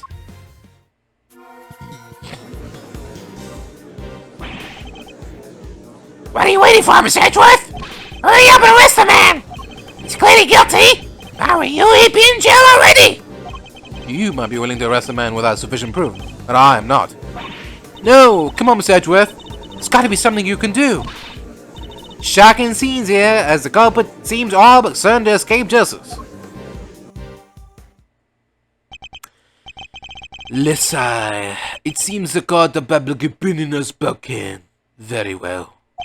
As I will clearly be viewed with such suspicion, no matter what I say, I might as well share what I know. What you know? What's this angle here? I saw them. I saw another person with a red hood. What? Are you kidding? It's the person you captured in your photograph. I first noticed them just before the president's speech began. He was still raining then. The outfit was the same color as my own, which is what drew my attention. As did the laser beam that was aimed directly at the president's head. He's claiming there was another red-hooded person. Preposterous. I knew that if anybody saw me dressed similarly to this individual, I could fall under suspicion myself. And so naturally I removed my raincoat and hid it under a hot dog stand. Not only did you see the assassin, but they were wearing exactly the same thing as you. Huh. How very convenient. I had thought you might find it far-fetched, hence my not mentioning it until now. I know you law enforcement people are very skeptical types. You would never have believed me. Especially not if I had said that the shooter was standing right next to a certain prosecutor. Well, I know you don't mean me. I wasn't even summoned until after the shooting. No, not you, Mr. Edgeworth. Your colleague over there. Huh? Me? Yes, the photographer would prove it, I'm sure. You see? Right there, in front of the person with the red hood. That's me, yes, but, what exactly are you saying? What's his endgame here? As I mentioned, I have been following your investigation with some interest, Mr. Edgeworth. And while pondering the details, I noticed something strange. Strange? What exactly? Come now, a man of your talent should be more than capable of spotting a contradiction such as this. I'm afraid I don't follow. The picture shows the chief prosecutor, Mr. Payne, and the shooter. There's nothing weird about that, is there? Think carefully. The picture was taken right in the middle of the president's speech. One of the other pieces of evidence you have gathered is inconsistent with what we see here. What is Mr. Doe talking about? Which piece of evidence is inconsistent with what's in the picture?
Which piece of evidence is inconsistent with what's in this picture?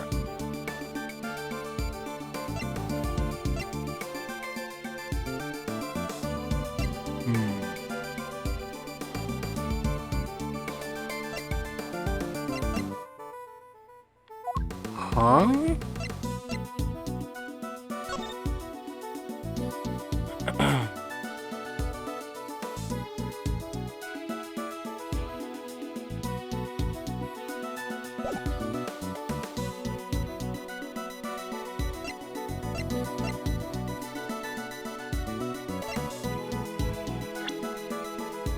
Picture was taken right in the middle of the president's speech.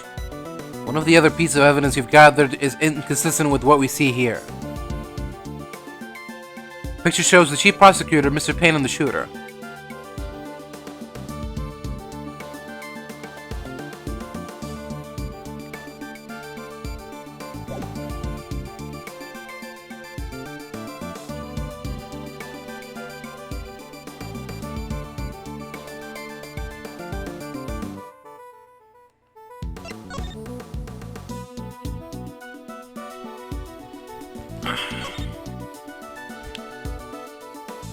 Meeting is scheduled for just after the speech. The president wants to thank us personally. He seems pretty pleased to be able to put the whole Yadagarasu situation behind him.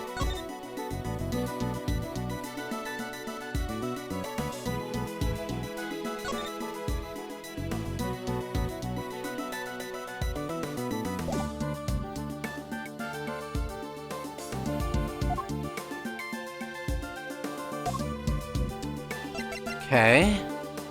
This is the only thing I can think of that has any relevance. Take that! The picture, but I know it's wrong. Of course. What? Tape. It contradicts the photograph. Huh? Is the argument here that if this is where Payne and the chief prosecutor were standing, then the person behind them should have been Lloyd, not the shooter? I mean, she could have just been further away a little bit or something. Okay. Let's see where this goes.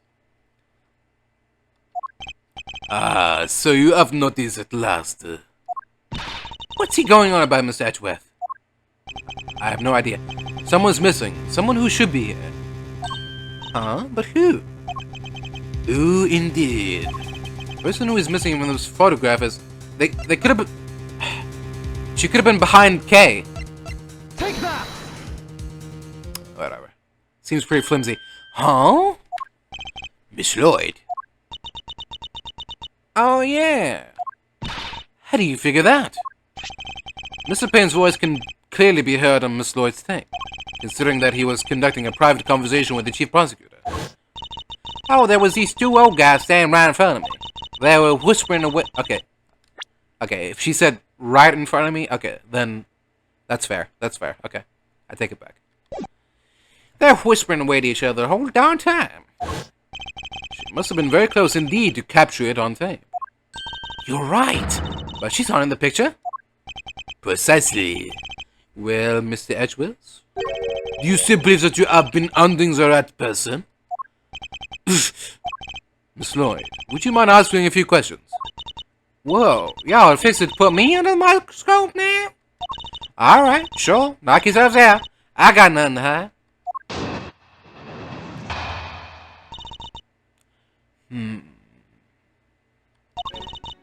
Ain't like I was standing still the whole time.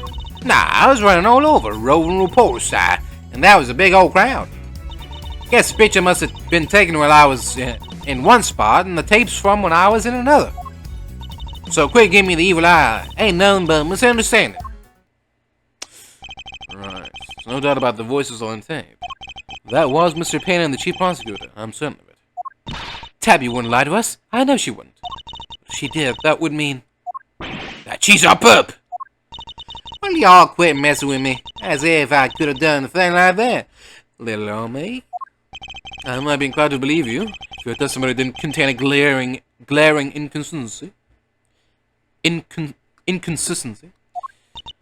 It does? I thought it was pretty good. Seems I have no choice but to present her with the evidence and expose the contradiction.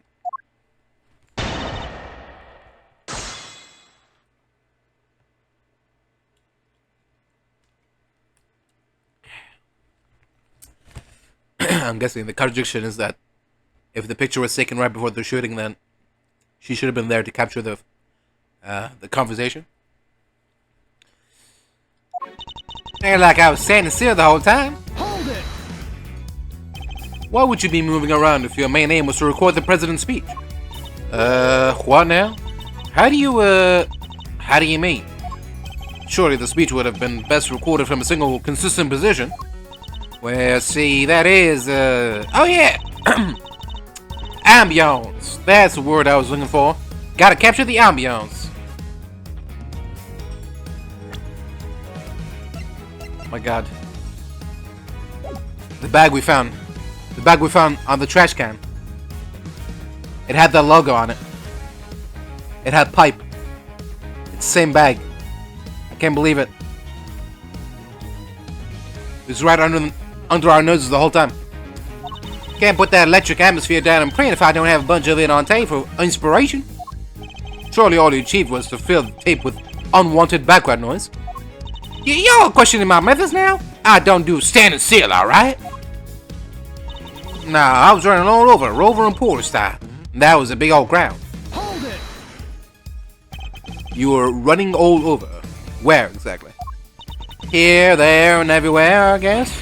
What? Y'all don't know what all over means? You think I remember exactly what I was and when in a crowd like that? What do y'all want from me? I'd like you to at least tell us whether you were to the left or the right of the stage. Left? Yeah, left, I think. The suspect in the picture was on the left-hand side, too. Coincidence? Guess the picture must have been taken when I was in one spot and the tape's from when I was in another. Hold it! So the fact that you are not in the picture is to be expected. Is that what you were trying to tell us? It surely is. I caught your pals, the prosecutors, on tape when I was in one part of the crowd.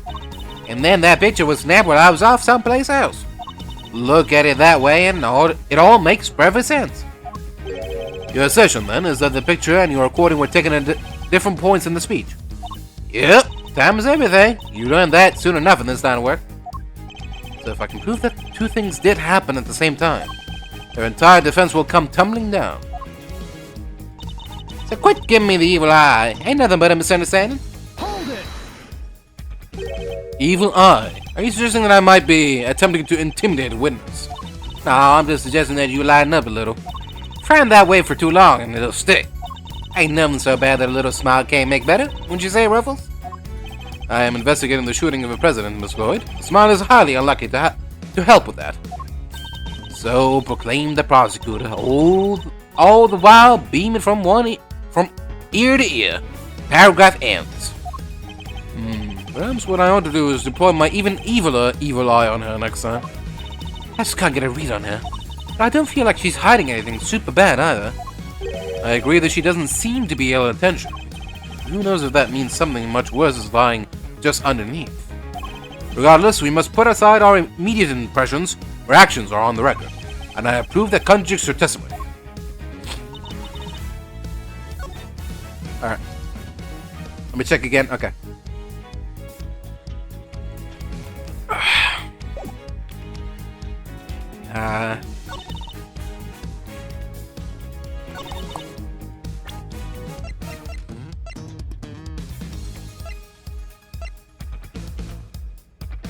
So, do we present the picture or the tape again?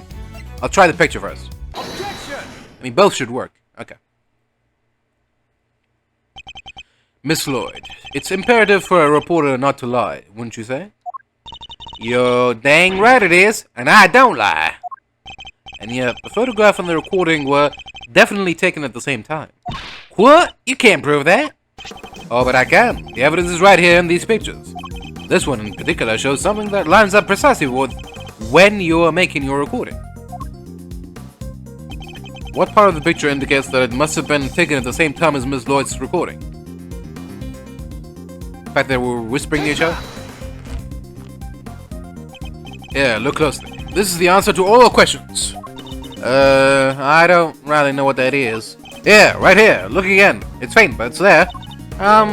Is it a speck of dust, maybe? Happens all the time. Amateurs don't think to wipe the lens. Why not think they caught a ghost on camera? You into that kind of thing, Ruffles? That's not what I meant at all. I should listen to Mr. Lloyd. What? Fuck off. Okay, fine. That's because he was raising his fist? Take that! See here, the president has his fist raised. And what about it? Would you be so kind as to play us the tape again? It ain't that simple. What if I were to tell you that you don't have a choice? You don't make it easy, dear Ruffles. Remember, we are concerned with the moment the president raised his fist.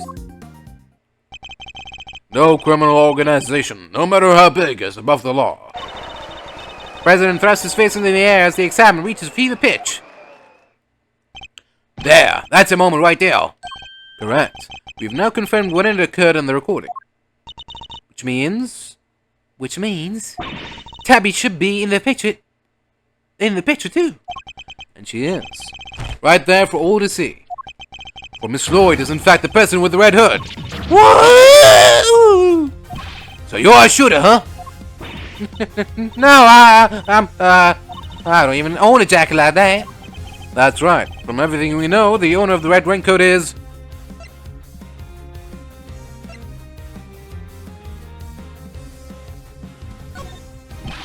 The jacket belongs to neither of them. It doesn't? Then who does it belong to, sir? You haven't worked it out. Who else could it belong to, do you think?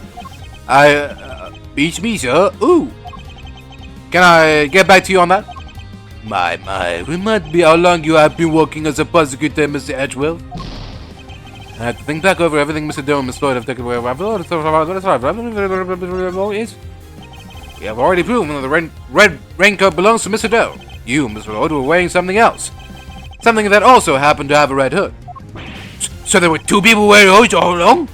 Indeed, Mr. Doe's last statement was true.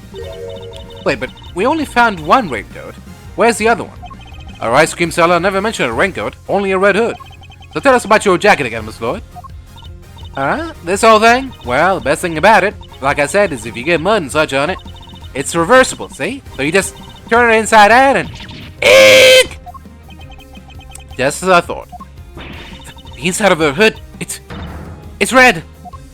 That's right. And when the incident occurred, that's the side of the hood that was visible. What's going on here? What were you really up to, huh, pal? Wait, I never even wore that way around, would I? Perhaps if you would allow us to examine it, we could confirm that for ourselves. And y'all gonna confirm that how exactly? He was waiting right up until the president's speech, correct? That much has been established already. And as you yourself said, heck, I don't use neither. Come rain, sleet, snow, or shine, it's my trusty parka every time. If you haven't reversed your parka since the rain, then the inside should be dry. Wait a sec now. I got this big old backpack on, see? So I can't take off my jacket. Yeah. Maybe I could show y'all some other time. You think it's just that week just gotta watch with Mr. Edgeworth? Oh. Well, what are you waiting for? Your ears should take it off and show us. It wasn't me, I swear. I never shot the damn president. I could never. That's true, Mr. Lloyd. Then your best option is to cooperate and tell us the truth.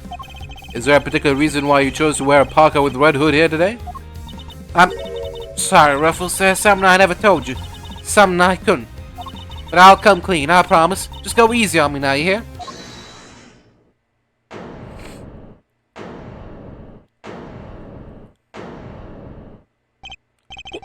Who said that?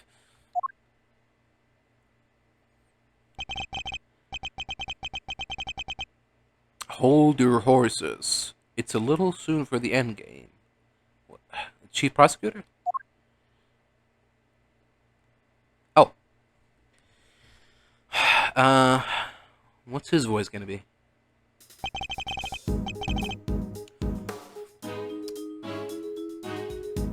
Well, he looks like Luke at me, so I'll just do his voice. That goes for you too, Mr. Prosecutor. You lost this one the moment you made your opening move. That's one of the men from Kay's photograph.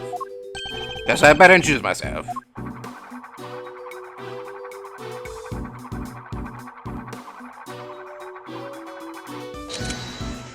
Revolver Ocelot. Name's Branko Knight. I'm the president's personal bodyguard. And second in command of his security detail. Eek! Point that thing someplace else, pal. What's wrong with you?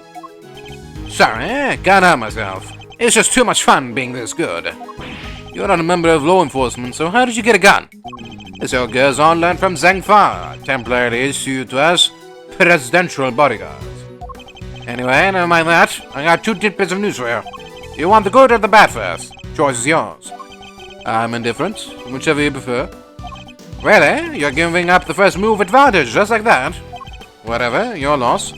Guess I'll push out the first pawn, then. So you play a little chance, I take it? Ah, fellow fan, are you, Mr. Red Suit?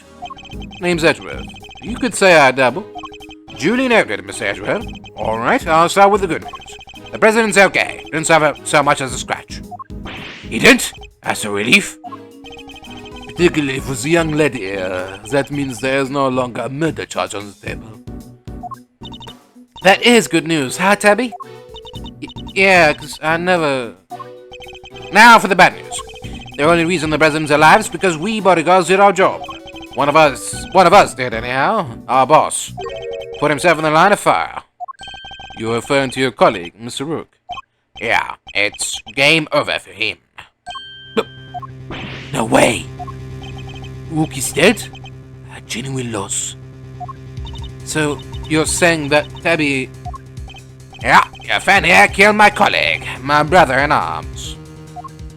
Oh, heck no. I didn't do it. I didn't kill anybody. I could never.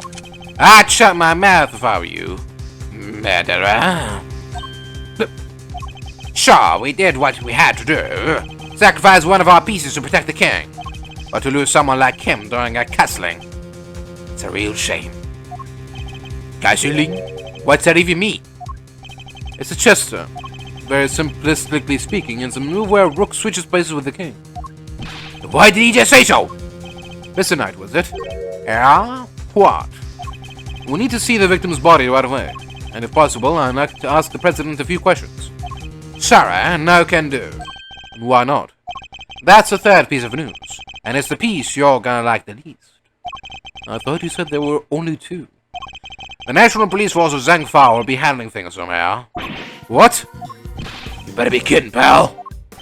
This investigation was assigned to us. We're not about to hand it over. You're the Edgeworth, right? The one who solved the Yaragarasu case. The President mentioned you. I'm honored to have warranted his attention. Makes sense that the Chief Prosecutor would assign this one to you. Wait, did the Chief assign me to appease the President? Well, that was a mistake. A big one. He should have given the case to somebody with a spine. You're free to take it up with the President, Wang.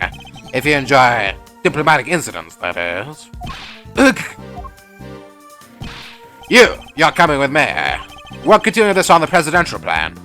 No. No. I never did, I swear. We can do this the hard way, if you like. But in Zheng Fa, justice is served one way or the other. Well, come on, you gotta help me out here, please. Miss Lloyd. She was the one on the red hood. There's no denying that now. But I can't help feeling we still don't know the whole truth behind this case. I'm innocent. You gotta believe me. Can I really let this happen? Is this really how it ends? The look in her eyes, the crack in her voice as she begs me to help her. This is no act by a criminal. She's genuinely scared. If I let him take her, we'll never know what really happened.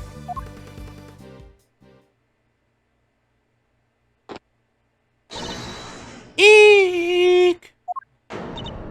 What? Huh? What the? Did she run? Get your filthy hands off of... Quiet now. Is that really a new way to greet me? Your neck has barely begun to heal, and you have already forgotten who I am. I am disappointed. What? It's you! Ah, so you do remember. What do you think you're doing, pal? Put the knife down and give it up. You got some nerve putting a son like this in front of a bunch of police officers. Don't even think about it. You don't stand a chance against this guy. Who are you, really? Mr. Doe? Let's just say that I am no simple ice cream seller. As a pro, a hitman. His name is Shelly the Killer. The Killer? There's not a legal professional in the country who doesn't know that name. An assassin capable of taking down any target, any place, any time. This isn't the first time our paths have crossed. It's been too long, Mr. Edgeworth.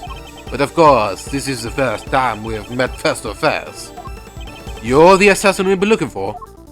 In a sense, yes. A certain someone did indeed hire me to carry out the contract. That contract did indeed specify that I was to assassinate President Wang. I swear I've seen his picture in one of my old files before, but... how could I have been so careless? My bandage proved useful for bringing a knife into the park undetected. But I miscalculated in certain other regards. He didn't bring a gun. Now, shall we play a little game, Mr. Knight? I know I'll fund you of such diversions. The stakes must be high in order for it to be fun, of course.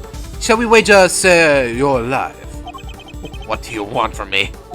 I would like for you to allow Mr. Edgeworth to remain in charge of the case. You what? What are you up to, the killer? I would simply like our mutual friend to see things through to their conclusion. Huh? But why? Di-Jun Wang was a man of great skill, one with whom I felt a certain connection. It is only right that the truth behind his death be brought to light. With Mr. Rook's departure, the case is now yours to investigate, is it not, Mr. Knight? I am simply asking you to transfer that authority to Mr. Edgeworth. That's something you was losing your life over, surely. You're just using the investigation as an excuse to get close to the President. Am I, really? I suppose it is true that in order for the investigation to proceed, we will need to enter the presidential plane. You think I'm gonna let you near him? I'm his chief bodyguard. Are you? Yeah, I thought you were only second in command. Rook's not around. That means I'm number one. I wonder if you have what it takes to step into such capable suits. You? Of course I do. I'm the leader now. Me. If that is indeed the case, then I would ask that you make a choice worthy of a leader. Will you need us to throw away your life, or will you allow the investigation to continue? It's truly doing this to gain access to the president? Does he even need to? What is he plotting? You have no objections, I trust, Mr. Edgeworth? Come, let us continue the investigation. What do we do, sir? It would seem we have little choice but to do as we're told. That said, listen, detective, and listen well. I'll buy some time as I investigate. Meanwhile, you gather the other officers. Have them surround the plane and make absolutely certain that there's no way he can escape. Yes, sir. You got it. To be continued. With the death of Bastien Rook and the revelation that Shelley the Killer was in our midst, the case had taken a turn we could have never predicted. Mr. Knight ordered that the door to the presidential plane be opened, and the emergency personnel attending to Mr. Rook's body were asked to leave. With the scene cleared, we stepped cautiously aboard. March 25th, 4:15 p.m., Zheng Fa presidential plane. No president in sight. Now where could he be? Who knows? So he's hiding behind the Boca door over there, is he? As courageous in the face of danger as ever. Sorry to disappoint, but did you seriously expect him to be standing here waiting to meet his assassin? As we have already established, my interest lies only in the successful conclusion of this investigation. Now, Mr. Edgeworth, if you would be so kind as to examine the body. Alright. The only option right now is to play along. The rest is up to you, Detective Gumshoe. So the attempted assassination of the president has become the murder of a bodyguard. You look like you could use a little help there, Mr. Edgeworth. Not that I need it, but yes. That's what I thought. Then there's nothing else for it. Okay, Faraday, great thief extraordinaire. We'll just have to take it from here. Oh, really? You mean you're going to solve the case for me? Nope. I thought not. But I will provide vital assistance. Now let's get to scouring this crime scene from top to bottom. It will take Detective Gumshoe a while to assemble our backup, so I'll need to draw this part of the investigation out for as long as possible. Alright. You can count on me. 2 gas masks, in case of a poison gas attack, I suppose. The President certainly seems to think he's at risk of assassination at all times. Wow, gas masks! I've never seen one before. I've heard plenty about them, of course. Oh, from a fellow thief, I presume? No, from the German Ninja. You know, my favorite kids' TV show. Princess Murasaki was getting married, but toxic ninja Wolfsbane showed up to lay down some sick burns.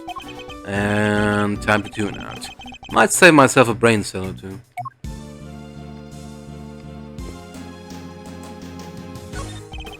Someone has left an inflatable boat and an oar here. Probably so it's ready to go at any time. Wait! But there's only one oar. You can still row with one oar, you know. Okay. A riot shield, and next to it a canary in a cage. Aw, she's so sweet. I want one. Do you ever see a cuter partner in crime? Partner in crime? Well, yeah, she could help me with lockpicking, stuff like that. A great thief has no greater ally than nature, Miss Edgeworth. Sadly, such birds are most commonly used for detecting poisonous gases. Wait, this one isn't actually for that, is it?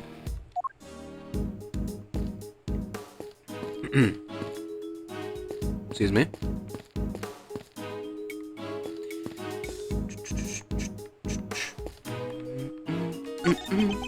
It's a solid circular life preserver designed to be used in case of an emergency on the water. Or rather, the sea, to be more precise. Oh, the sea. I love the sea. We should go sometime. Sorry, but you'll have to make that particular trip without me. Aw, don't be like that. Come on, it'll be fun. We can have lobster rolls, ice cream, all that good stuff. Something tells me the sea isn't the main attraction for you, is it?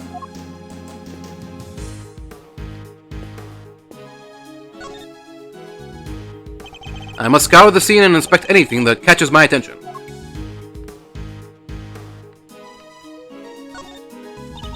That looks heavy. So this is what a president wears, huh? Must be made of something super special. Yeah, to protect him from bullets. BDGD.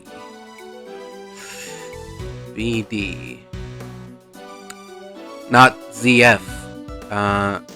BD. The Babalese Department?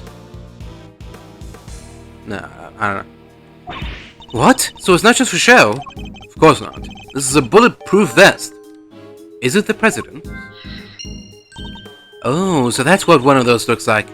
Why didn't you just say so? Now I feel silly. These personal safety alarms are very colorful. Looks like they get a lot of use as well. I like the president. He seems like a thoughtful guy. Buying these for his kids, maybe his wife too. Why would they all be here if that was the case? No, these are for his own personal use. Objection, Your Honor. It is simply not possible for one person to use as many personal alarms. Why, you ask? Because he is human and therefore possesses only 2 hands. 20 hands wouldn't be enough to count the number of objections I have to that objection. Documents of some kind. We could always steal a glance. Another security plan. Oh yeah, like the one from the trash can. Precisely. Except it's outdated? President safety is paramount. March 19th. This one is March 24th. So between March 19th and 24th, Knight got injured. Somehow. Interesting.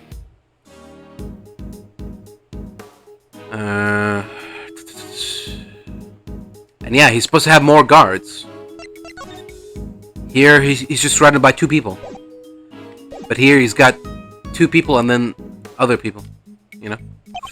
But wait, something feels off. Same rough diagram of the stage area. Yeah, like the other security plan we found. The one from earlier, you mean? Something's different, I'm sure of it. What could it mean?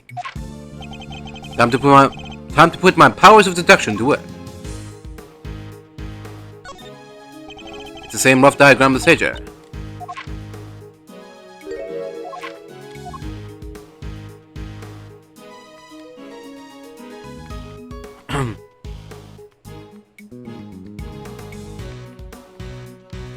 Okay,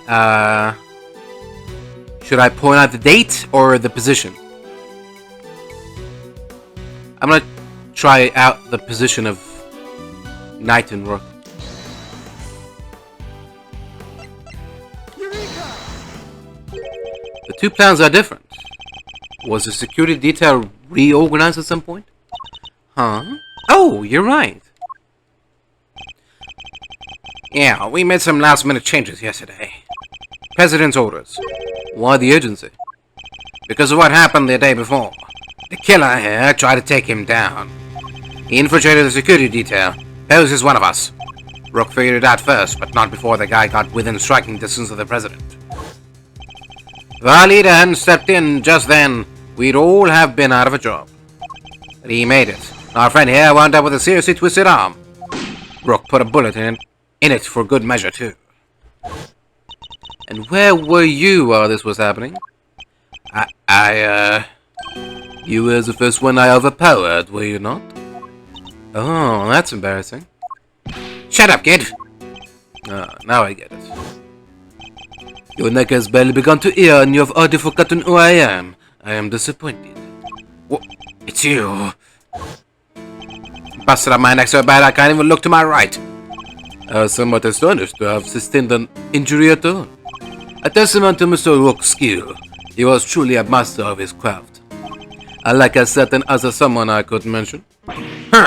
I'm just as good as he ever was. You were a pawn. You were a pawn to his queen, my young friend. The heck do you know? So that's why you remembered Mr. Rook's name. You admired his skills as a bodyguard. Indeed. While I was serving on the team, I learned the names of all the operatives. But his, in particular, stayed with me.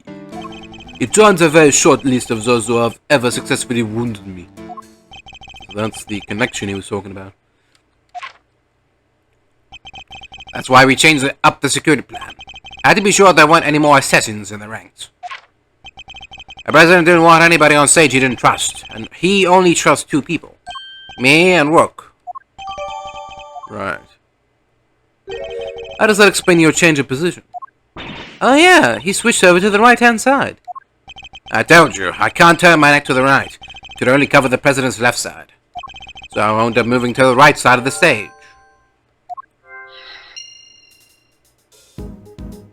Well, there we go. Mystery solved.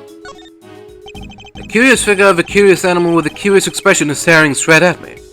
And look, there's a big lever right by its butt. Don't even think about it. Oh, I wasn't thinking anything, I swear. I imagine that lever opens the panels beneath my feet. Ah, I see. So he's standing on a trapdoor. I strongly advise you not to pull it. Do so, and you will regret it. You know, I am okay with taking some advice, especially when it's from a professional killer.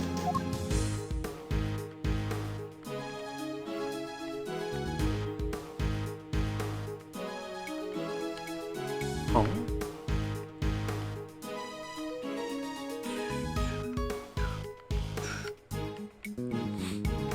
Okay.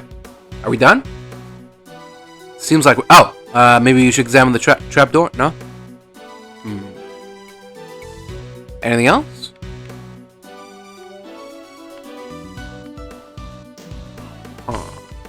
Okay. Yeah, seems like we're done. It's a bank of monitors displaying camera feeds from in and around the plane. I must scour the scene and inspect anything that catches my attention. What on earth is this? Oh, that is the president's favorite plushie. It's a memento of something. Anyway, don't touch. If that's the case, then why has it been left up there like nobody cares about it? Yeah, that is pretty weird. It certainly wouldn't be the first place I would think to display a beloved item. Wait, are those shards of glass underneath it? I thought something seemed strange about this cubbyhole, but now I'm sure of it. There was almost certainly another monitor here.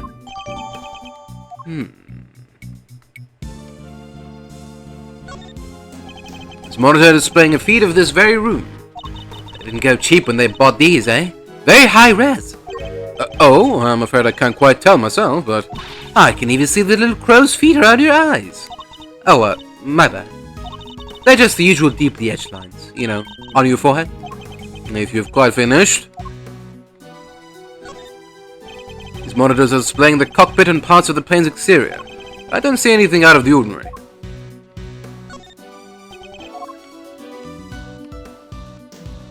What? This one's static. Okay. Nothing out of the ordinary. Alright. That's the outside of the plane. Most intruders could not hope to approach without being spotted, but such measures would be mere child's play in my case. Whoa, you saying you can get past cameras like these without being seen? Of course, with ease. You have to teach me how, please. Are you taking on apprentices by any chance? Kay, you do realize who you're talking to, don't you? Sorry. I had to ask, though. What a great skill for a great thief to know. Unfortunately for you, I am not the type to take on understudies. You're not, huh? Shame. Shame? In what way, exactly?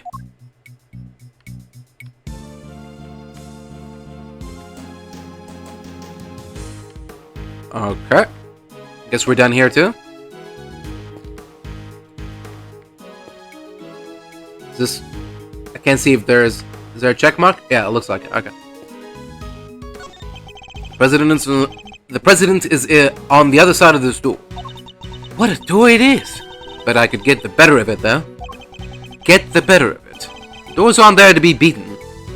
Well, look how heavy it is. Look at that lock. It's just sitting there, begging me to try it. Calm down, Kay, and think. Why might this door be locked? For me to open it, of course? Precisely. For you to open it, of course.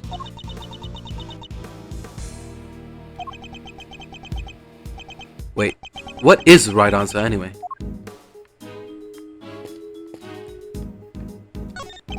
There's a wide selection of protective equipment here. Bulletproof vests, hazmat gear. No way! There's even a spacesuit! I get the sense that the president thinks he's very much in need of protection at all costs. But what if he was in a gunfight and there was poison gas everywhere? And he was in space? What would he do then? Then he'd simply put on the bulletproof vest, the hazmat gear, and the spacesuit. That's probably easier said than done. Well, I wouldn't worry about it because I'm pretty sure that gases can't... Can gases travel in space? There's no wind, there's no air, but...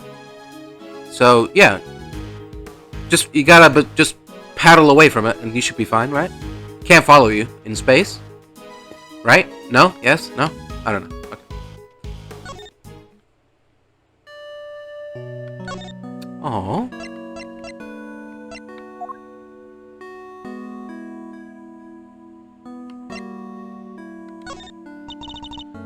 Prosecutor's man is impenetrable, and he cross-examines his subject without mercy. I was rendered speechless before him, but I haven't even said anything yet. I forgot that was in her cup. Okay, so I don't think we have anything to give her right now. I didn't do it. I am a reporter. I bag scoops, not souls. But then why lie about your jacket and the laser sight? That was... I just knew y'all would think it was fishy. Is that really what it was? Please, you gotta believe me. I could never do something like this. I'd like to tell you everything will be alright, but just try not to worry too much. If you really are innocent, I'll prove it, one way or another. Thanks, Chief. I believe in you. How many times must I tell you I am not your chief? Oh, sorry, Ruffles. Clean forgot you're chief number 2. That's not what I meant. Sorry.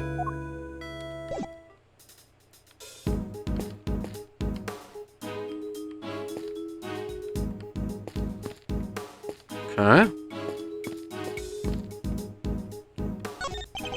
I have high hopes for your investigation. I do hope you won't betray my trust in you.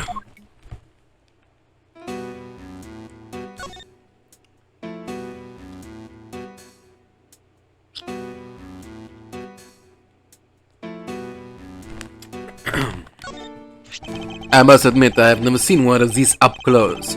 It's akin to a license, correct? I too. No way. You have a license to kill? No, but if I must spell it out for you. Nope. Oh good, thanks. You can keep that little nugget of truth locked up nice and tight in your heart, okay? So, even a great thief's bravado quickly crumbles in the face of an assassin. Such a frightfully blunt instrument. No knowledge or skill required. The use of such a tool speaks to a fundamental lack of reverence for the craft, wouldn't you say? You're telling me there's a level of reverence involved when choosing a murder weapon? Indeed I am, Mr. Edgeworth. You wouldn't agree? A weapon is a weapon. Well, I totally agree, and so does he. Now say sorry, Mr. Edgeworth. What is there even to apologize for?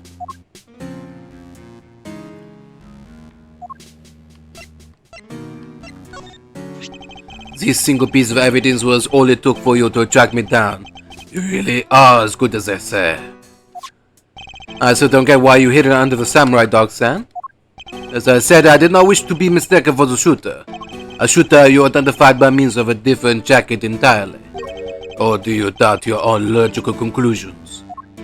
I have to admit, there are no lies to be detected in his words. You really think that's the key to cracking this case? It may not seem it, Mr. Knight, but Mr. Edgeworth has his methods. His reasons for presenting such an item are myriad, I am sure. Yes, precisely. I won't get away with that too many times. He just gets frustrated and slits his throat. Things are progressing well, I hope? There's no need to worry. Things are progressing just fine. Remember, I absolutely despise betrayals of all kinds. Yes, I know. Indeed you do. So please, do take care not to double-cuss me. Accidentally or otherwise. I really have no choice but to do as he says for now. Can't believe I let an assassin onto the president's plane. You know very well it was for the good of the investigation, Mr. Knight. I'll give you that. I know what you really want. You do indeed, because you heard me say it already. I wish to know the truth behind Mr. Rook's death. But you did also say you were asked to assassinate the president. By a certain someone? You seem to have forgotten that there are more pressing matters at hand. I don't often carry out unpaid work, but it's not entirely unheard of. Arng. Fine, I'll get back to the investigation. Good. I am expecting great things from you, Mr. Edgeworth.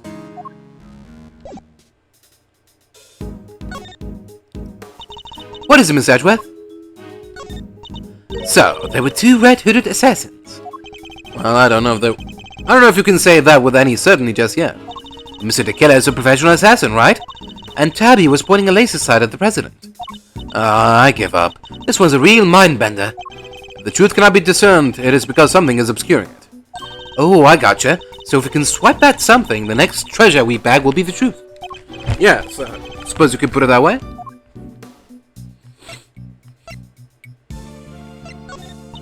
I've been studying up on how to investigate like a pro, you know? Have you really? That's good to hear. Yeah, so basically you examine stuff and that helps you figure out what evidence and information to bag. Then you connect some of that info you picked up, present some evidence, you pocket it, and poof, suddenly you're making off with the greatest treasure of all, the truth. Well, can't say I haven't been putting the work in, can you? I applaud the effort, okay? Can't believe a real-life assassin is asking us to investigate a real-life crime. Indeed. Just what is his game? Either way, all we can do now is push on ahead. Let's do this, Miss Edgeworth. For Mr. Rook. It's hard work being somebody else's trusted sidekick. I don't remember ever asking you to be one. How come you get to do all the detectiving and have all the fun? It's no fair. I don't remember becoming a detective either. But you've got the brains for it. All you're missing is a pipe in your hand. I'm not sure I know what we're talking about anymore. Are you kidding? We're talking about how to be the perfect sidekick. Maybe I should keep a database where I can store all the vital information we find. But then I'd just be doubling up on what you already do, huh? I should never have bothered asking. Alright. Let's get to work. I must scour the scene and inspect anything that catches my attention.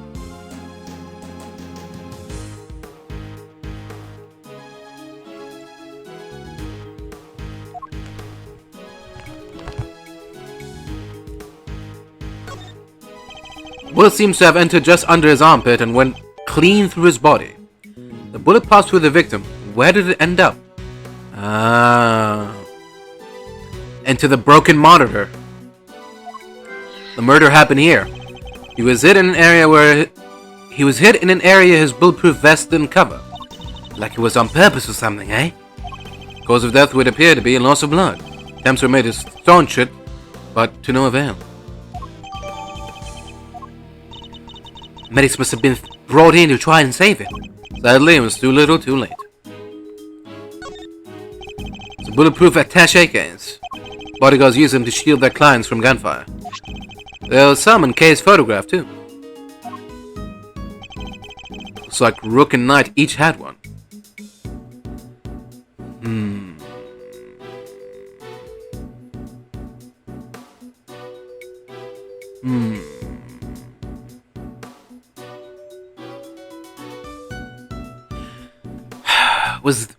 Was the attempt actually on Rook?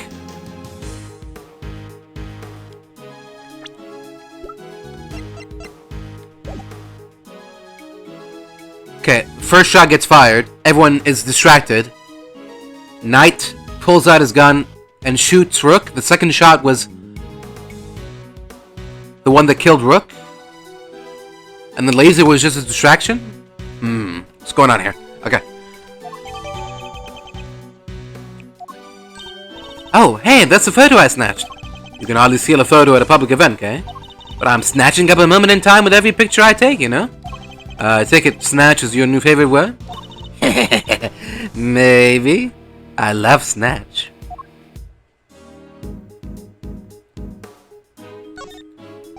So the victim was also carrying a revolver. Looks like he was trying to use it. Probably drew it on instinct when he felt threatened. Should check to see if he managed to fire any rounds off. All there, and no other signs of the weapon having been used. Was this one I learned from Zheng Fa too? Yep, sure was. We're all were always issued with the same model gun. Where's your gun, by the way? By chance. The victim, Miss Sebastian Rook, bodyguard to the president of Zheng Fa. He's one of the guys that brought the president inside as soon as the shooting started, which means he continued to do his duty right up until his dying breath. At least he'll get posthumously promoted? Okay, it's better to know when to say nothing at all than to end up with your foot in your mouth. What do you mean? I mean, bodyguards don't even operate on the same rank promotion system as the police in the first place.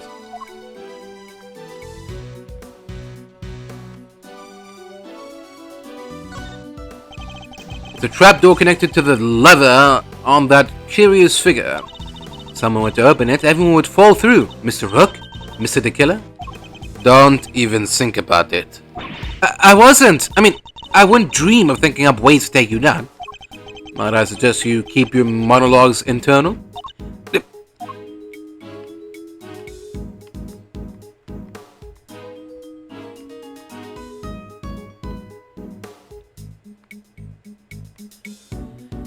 And that's it, I guess. Yeah.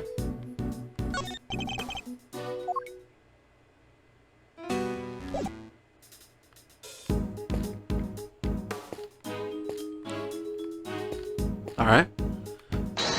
Time to make some logical thingies.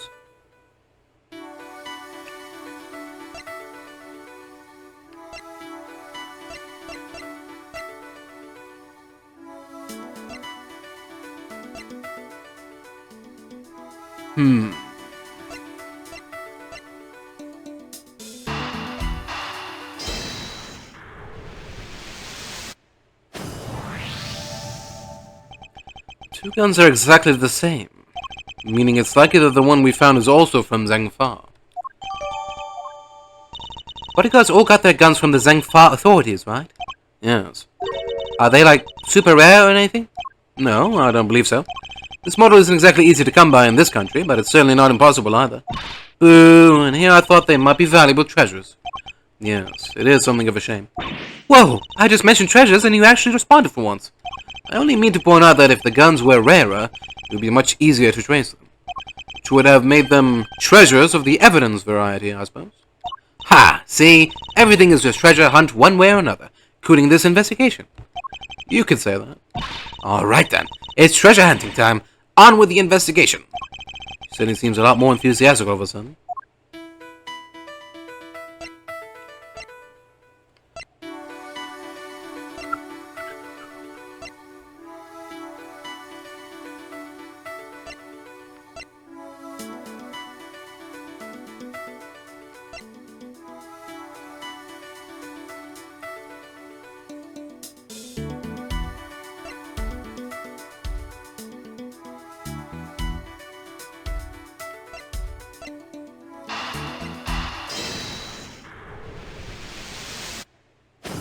Okay. 2 bullets were fired in total. We know this because 2 shots were hit. One traveled through the flag and into the balloon. The other took Mr. Rook's life. But there's a bullet in the president's vest too, right? How is that possible? How indeed. The numbers don't add up. However, there's one possible explanation. There is? After passing through his body, the bullet that took Mr. Rook's life then found itself lodged in the vest. In other words, 2 of our bullets were in fact 1. No way. He's right. If the president had been wearing that vest, things could have been a lot worse. And he wasn't injured at all by the impact? Even when obstructed by a vest, a bullet can inflict serious damage. Sure, I have known guys who got broken bones that way. The president's okay. He's made of strong stuff. Sounds like he didn't even need a vest. Let's not get carried away here. I want that bullet's ballistic markings analyzed. Remind me what those are again? Guns leave a unique pattern of grooves on every bullet they fire. By examining these grooves, you can use them to identify which gun it came from. Think of them as fingerprints of a sort. You can tell all that from a bullet? Then what are we waiting for? Analyze away. Might be easier said than done. That bullet hit solid armor. The impact will have completely flattened it. You'd be lucky if there's anything left for forensics to find. What? But I was all set for some analyzing. Oh well. That's quite enough investigating for now. What is taking so long, Detective Gumshoe? Well, Mr. Edgeworth, have you solved the case?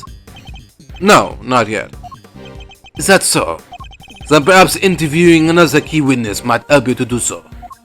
Another witness? Who? You mean? The most important witness of all, the man on the other side of that door. You really intend to have me question the president?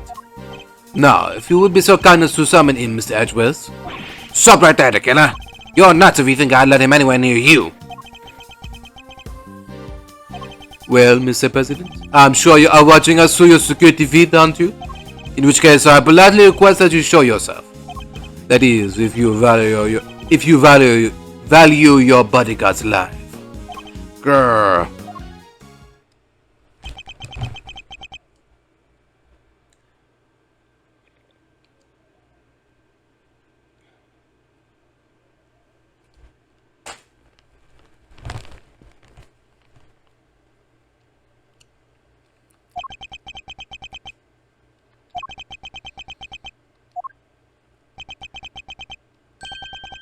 Well then, if nothing else, we now know what kind of a man you really are. Mr. President! Stop! You can't do this! Let's all just calm down, alright? Come on, detective. Where the blazes are you? Eek! The lights! What's happening? Listen well, Mr. Edgeworth. I would advise you to stay very still. It seems I will not be granted my audience with the president after all, even with Mr. Knight's life as my bargaining chip. No! Stop! Gah! Eek! Okay, you won't get away with this, the killer. I have seen enough, and now I know the truth. Where are you? Where did you go?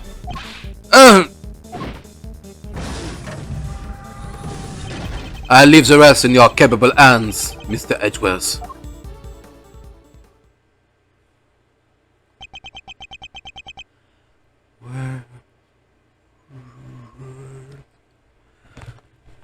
Hold on, let me try this.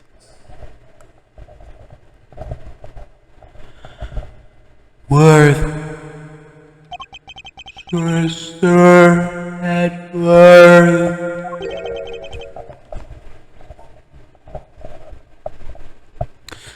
Detective Gumshoe? Sir, Mr. Edgeworth, sir.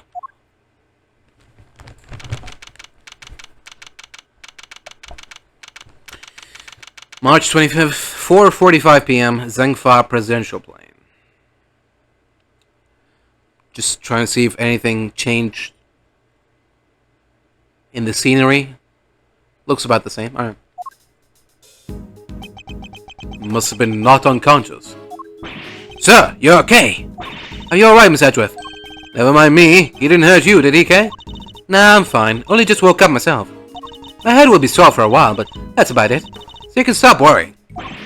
Detective, did you manage to stop the killer? Well, see, Miss Lloyd came running out of the plane and, she told us he'd flown the coop. We were too late. I'm sorry, sir. Bodyguard over there told us something too. Seems there's an inflatable boat missing from by the window. Oh. Okay, so something did change in the scenery. The killer must have stolen it and rowed himself across the lake. What about the cordon around the park? I'd called everybody back in to stake out the plane, including the guy stationed across the water. No, so he's completely slipped through our fingers. Not the best look for the department, but yeah. Hey, Edgeworth. Mr. Knight, you're alive. Yeah, now that's that murder, huh? Oh, that reminds me. I found this lying on the ground next to you, Miss Edgeworth. A calling card? Marked with a seashell. Guess you wanted to leave a message. Hold on. Is there something behind it? No? Okay.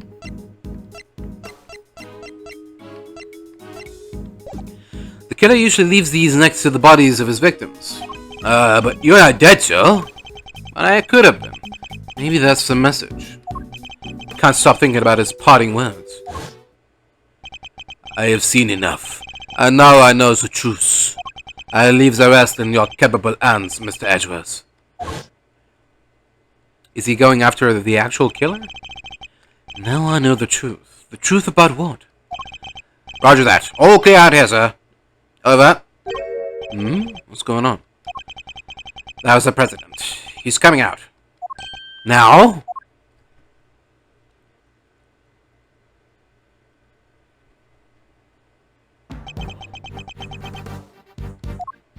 So, he's the president of Zheng Fa, Mr. Di-Jun Wang.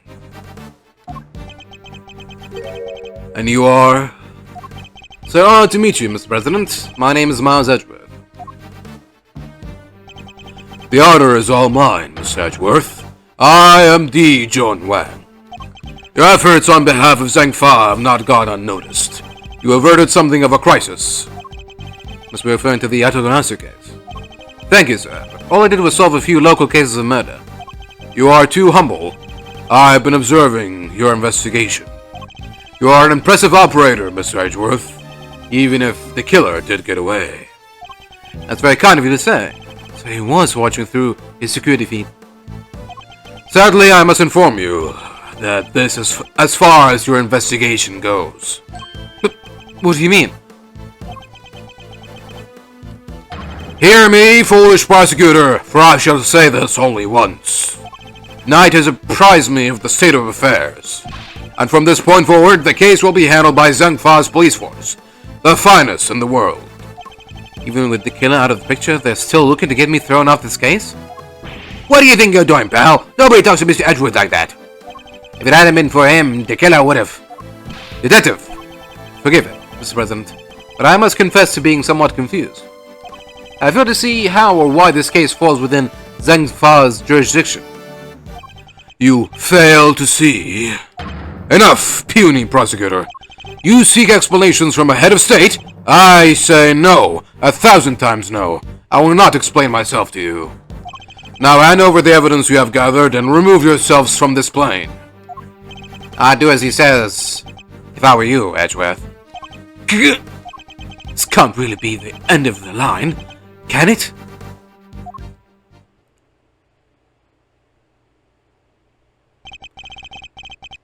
Oh, all of it? Why? Why let us come so far only to pull the case out from under us? Wow, okay, all of it. No, you may leave. Knight, detain the suspect. Yes, sir, right away. To make an attempt on my life, to murder one of my faithful servants, the effrontery, the villainy. I didn't murder nobody. Shut your mouth, Miss Journalist. Answer me this. In a world already lousy with lies, with deception, with sin and inequity, can we stand by and suffer yet another crime to go unpunished? I say no. 1,000 times no. There can be no forgiveness. There can be no surrender. Why, you ask me? Then I will tell you. It's hiding something. I'm certain of it. If I leave now, we'll never know the truth. Miss Edgeworth, sir. Miss Edgeworth, there's gotta be something we could do.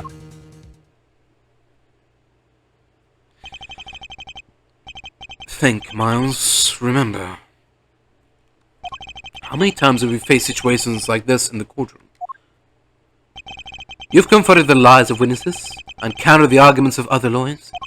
Has the critical evidence always been laid at your feet? No. And yet you always got to the truth of the situation in the end. With your greatest weapon of all, your words.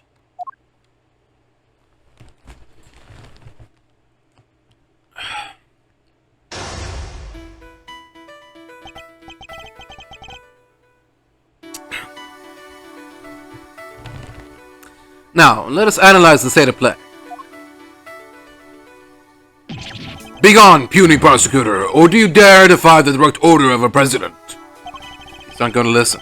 Clearly means to drown out any objection by means of pure rhetorical force.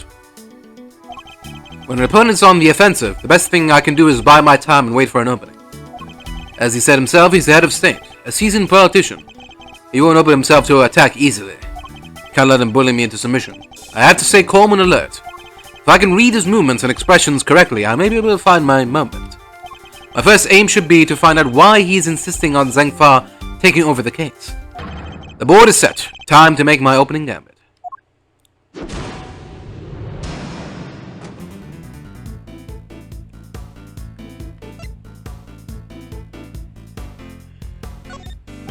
Could you at least explain to me why I'm off the case? Imbecile! Cease your insolent jabbering! I need not explain myself to you. My reasons are my own, and they are none of your concern. If I want to take this any further, I'll need a clue of some kind. Let me try another tag for now. What? Let me try another... Okay. Please, about the case. Did I give you permission to speak? No. 1,000 times no.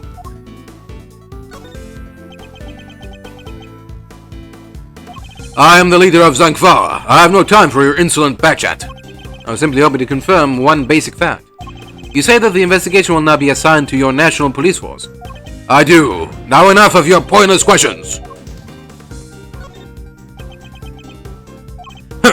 Good boy. The interior of this plane is the sovereign territory of Zheng Fa. You have no rights here.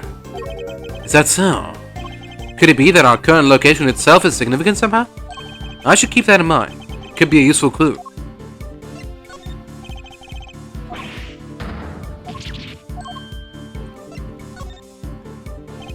In the course of our conversation, I've deduced certain facts from your behavior, Mr. President. For example, you seem particularly aggressive when discussing our current location. You smarmy smart aleck. As you said yourself, the presidential plane is the sovereign territory of Zheng Fa, and from that we can infer that you believe the rules of extraterritoriality apply inside here. Is that correct? Enough! Cease your objectionable whining.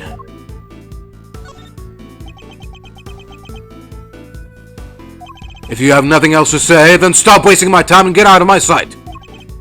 Maybe there is such a thing as biding my time too much. Oh, okay. I thought I was supposed to... Every time he gets aggressive, I thought I was supposed to... Okay. Not that time, apparently. Okay. I guess that wasn't him being aggressive, that was him being panicky.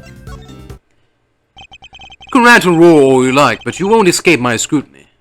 It was unmistakable. The moment I mentioned extraterritoriality, you became visibly agitated.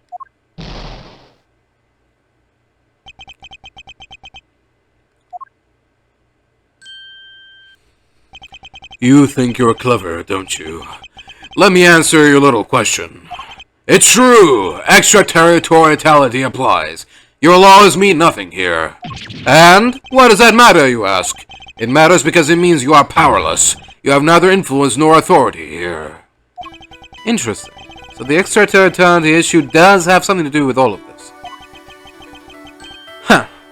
Let's dig a little deeper into the claim that the plane is sovereign territory, shall we? This next move will surely decide the victor. Maybe the president, but nobody's untouchable. I just have to find the right angle of attack. You believe that extraterritoriality applies here, but can you prove it? Do you even understand what you are asking? Of course. If I didn't, I wouldn't ask it. Have you no shame? Calling into question the good word of one such as myself.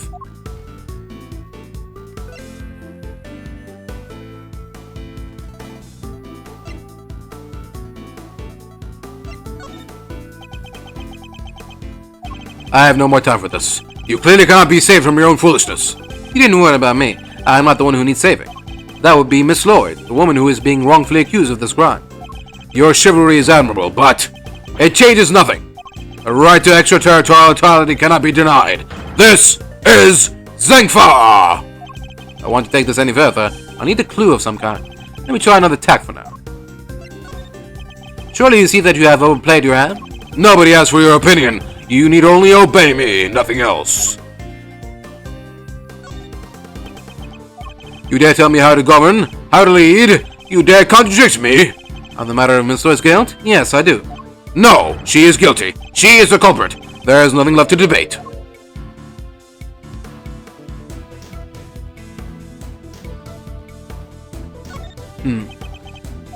Who else could have fired from outside the plane? There is no other viable suspect. Fascinating.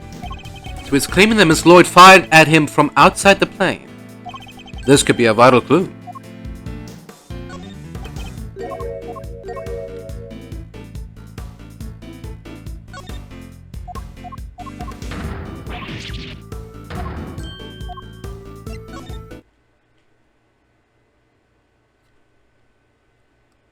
I might not be able to call the extraterritoriality of the presidential plane into doubt.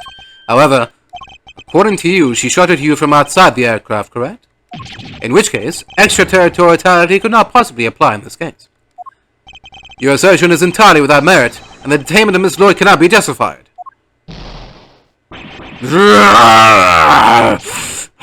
How could I have bested by a mere prosecutor? But I am the president! The president!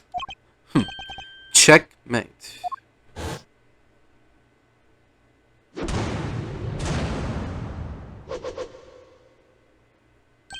I trust you won't mind if you continue our investigation now, Mr. President?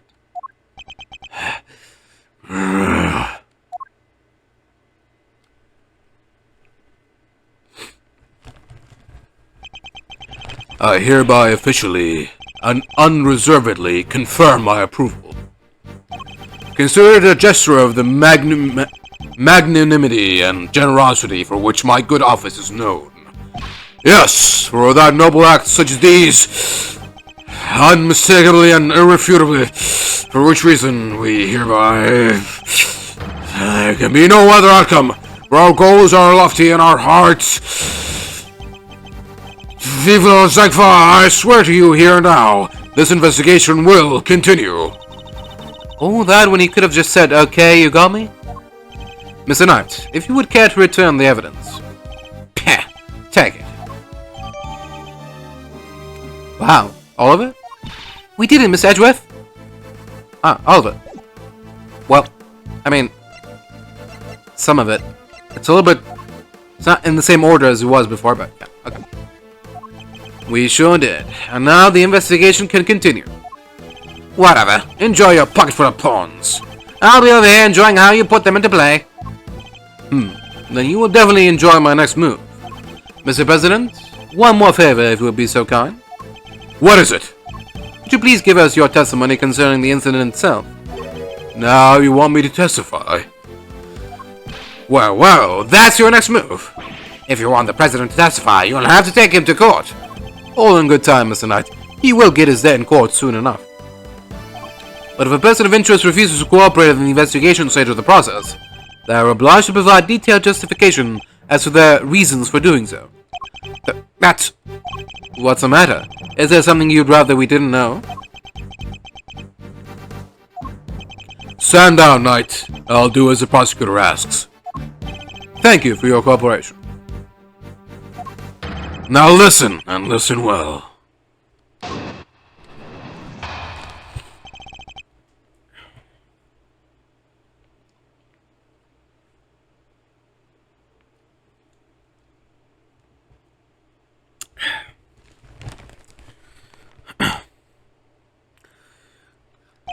Where was I when the incident occurred? The stage, of course. Suddenly, Rook and Knight jumped in front of me. Then, bang! A shot rang out and a plain, unblemished balloon of red exploded nearby. Not hesitating for an instant, my bodyguards tried to escort me back to the safety of the plane. And then, the second shot. The bullet went right through Rook and lodged itself in the bulletproof vest I was wearing. If we look at it in one way, the President is also a victim here. Yes, the victim of an attempted assassination. Rook was simply in the wrong place at the wrong time. But that makes it even weirder. Why would the target of a crime try to obstruct the investigation? My guess is that there's something behind all this that he doesn't want made public. Cover up, huh? I knew there was more to this case than BCI. The President isn't the only one who knows the truth. Isn't that right, Mr. Knight? Time to get to the bottom of this, once and for all.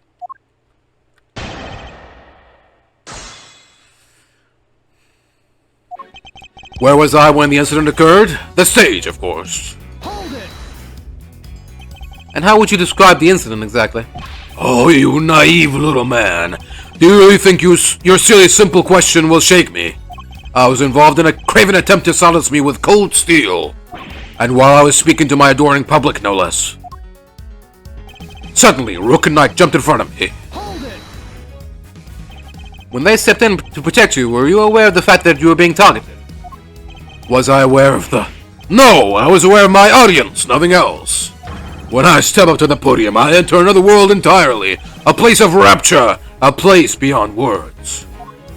Yeah, I think that's called stage fright. I bet you were like a deer in headlights. No, 1,000 times no. I remember every second. Each moment is indelibly etched in my memory. When Rook and Knight stepped in, I was shocked, overwhelmed, taken aback. Then, bang! A shot rang out and a plain, unblemished balloon of red exploded nearby. Hold it! About that red balloon. Are you trying to test me, Mr. Prosecutor? No, Mr. President. I simply wish to confirm what you remember. Very well. There were two very large, very round balloons, one on either side of the stage. Their deep crimson hues stood stark against the sky, just as the security plan said they would. Same security plan we found the trash can, I assume.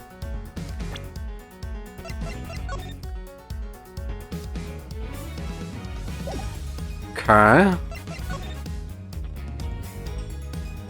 But it's not really a red balloon, is it? The bottom part of it is. The top part is gray. So... Rook and Knight leapt to my aid just before the balloon exploded. Oh, was he just seeing the laser on his face? I don't know. Okay. Not hesitating for an instant, my bodyguards tried to escort me back to the safety of the plane. Hold it! You said they tried to escort you back onto the plane? Yes, that is exactly what I said. They threw open their attaché cases. That must be the moment the cake captured on camera. I immediately moved to help me back onto the aircraft. And then, the second shot. Hold it! Do you know where that second bullet went? Is this how you treat a foreign dignitary? Or do you really think such needling questions aren't necessary? Well, what's he so upset about? Must you insist on going over the same details again and again? Even my patience has its limits. You know full well where it went. The bullet went right through Rook and lodged itself in the bulletproof vest I was wearing. Hold it! If I may ask, what was the victim like in that moment? He was a man amongst men, a real hero. The mere impact of the bullet took my breath away, and yet he had the strength to grab me and rush me back inside the presidential plane. So you and the victim entered the plane together, is that correct? Yes, he offered his noble protection, and I gladly accepted it. All was as it should be.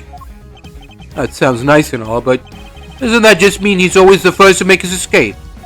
He's a president, detective. It's basically in his job description to do so. Nothing he's saying seems too off base. Guy's a victim here. Wouldn't make much sense for him to lie to us, you know? Guess we gotta assume he's studying the... No, one of the things he said is clearly wrong. Think back to the scene of the crime. Huh? Did we miss something? Alright, let me see that evidence again. I might as well take another look myself.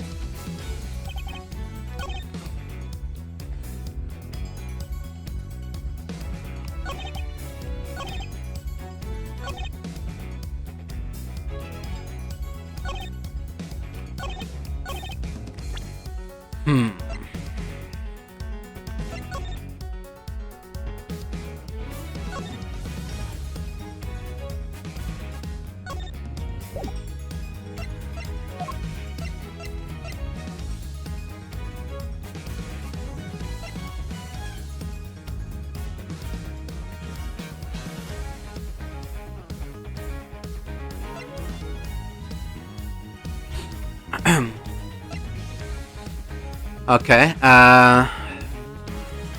is it just that the trajectory of the bullet doesn't make sense? If he got shot here, how did the bullet end up all the way, oops, all the way down there?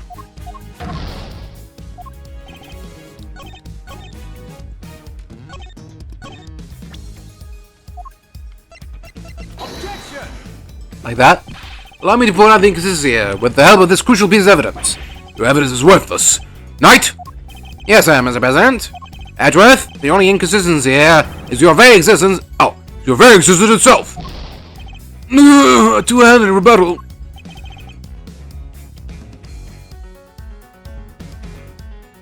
Huh, okay.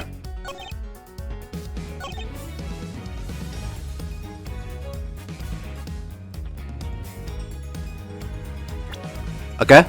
Objection! Really? Okay, sure. Maybe I was just getting ahead of myself? Alright. You say it was a plain red balloon that burst. But I strongly beg to differ. Whoa. Take a look at this. I think you'd agree that it's hardly plain, wouldn't you? No! What? Who is that? Mr. President, meet the Steel Samurai. I would have hoped you might recognize him. Especially if you were hoping to ingratiate yourself with the people of this country. Yeah, you need to watch your Jammin' Ninja too. He's amazing. So you see, the balloon that was struck by the bullet was anything but plain. It was in fact of the Steel Samurai. Oh, that was the inconsistency. Okay. What? But the briefing mentioned 2 plain red balloons. And there they are, right on the security plan. They do look pretty plain, don't they? Just simple round balloons. Knight, what is the meaning of this? Explain yourself. Yes, Mr. President. Seems the Steel Samurai balloon was borrowed at the last minute, sir. Borrowed? That's what we are told. Guess they only reported the incident to us bodyguards, though. Seems there was a little trouble here on site last night. One of the original balloons burst somehow. So they swapped it in as an emergency replacement. Yeah, one of the stall holders happened to have it. From what I hear, he was more than willing to lend it out. Very happy-go-lucky kind of guy, they said. A happy-go-lucky stone holder with a Steel Samurai balloon to spare. Huh. They filled just the bottom part up with air to make it look like the other ornamental balloon. Oh.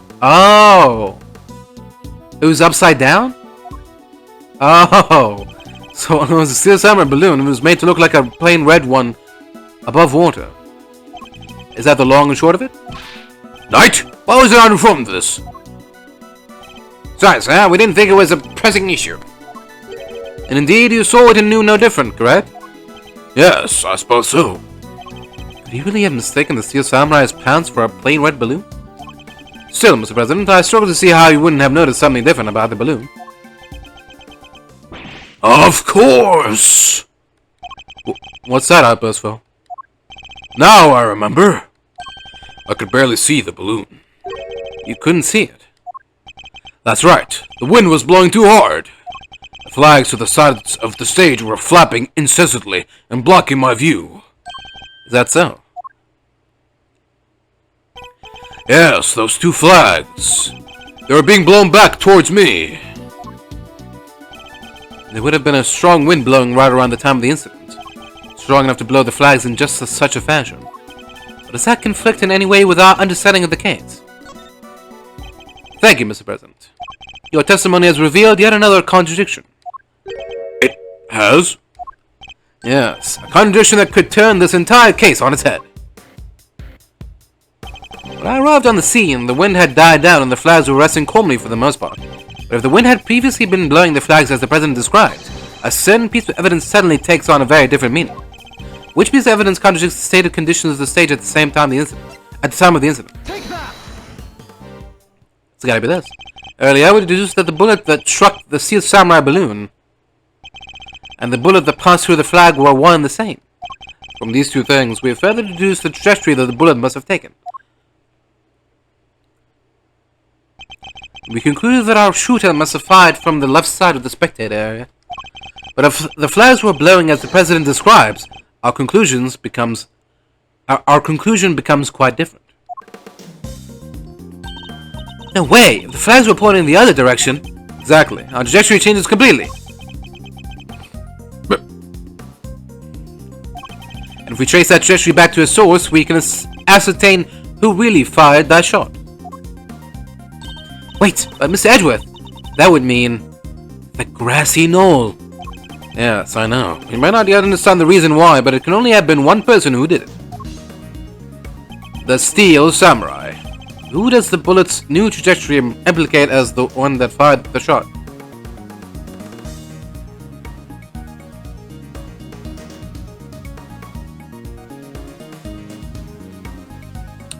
Oh.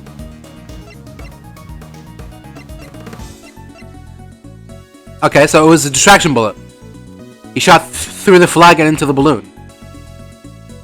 Is that what happened? Take that! Has to be. The person who fired that shot was none other than you, Mr. Knight. What? The path from the balloon back through the flag leads directly to the spot where you were standing. But the guy's wearing the president's bodyguards. Why the heck would he go around shooting balloons? This is absurd. What exactly are you trying to imply? That Mr. Knight, man who has saved my life countless times, is my would-be assassin? Seriously, Edgeworth, we put up with a lot from you, but this... We're President Wang's bodyguards. We're the pieces put on the board to protect the king. I'll handle this, Knight. Sorry, sir. Mr. Edgeworth, the wind was indeed blowing quite fiercely around the time of my speech. But the wind can pick up and die away in an instant, can it not? Therefore, I need proof. Proof that it was blowing hard enough to lift the flags during that crucial moment. First shot was fired right around the time the president raised his fist. I have a piece of evidence that shows just that. Perhaps it can also show us what was happening with the flag then, too. Probably not this one. But not this one either.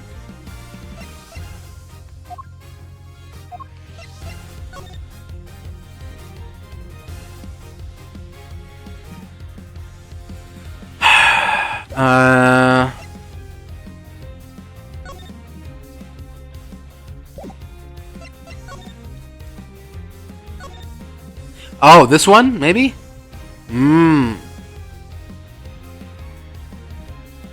Yeah, we can see the flag here. Okay. Take that! Sure, let's give it a shot. The proof is in this picture right here. Huh, this should be good. Which picture? Where? You can see which way the flag was really blowing. Right here. Take that! Well, do you deny that it clearly shows the flag? There we have it. Proof that it was blowing towards you at the moment of the shooting. So that means our pal over there did shoot the balloon, making him the assassin? Mr. Knight? Mr. Knight is not the assassin. He may have shot the balloon, but the president was on the other side of him entirely. Therefore, he can't have been aiming at his boss. Yeah, besides, why would I even shoot the balloon? What would be the point? What would be the point? And watch how you answer, or I might aim for something else next. There was a point, I'm sure of it. If I can figure out what it was, perhaps I can finally put this whole conundrum to rest. Knight definitely shot the balloon. That fact alone changes everything about the case.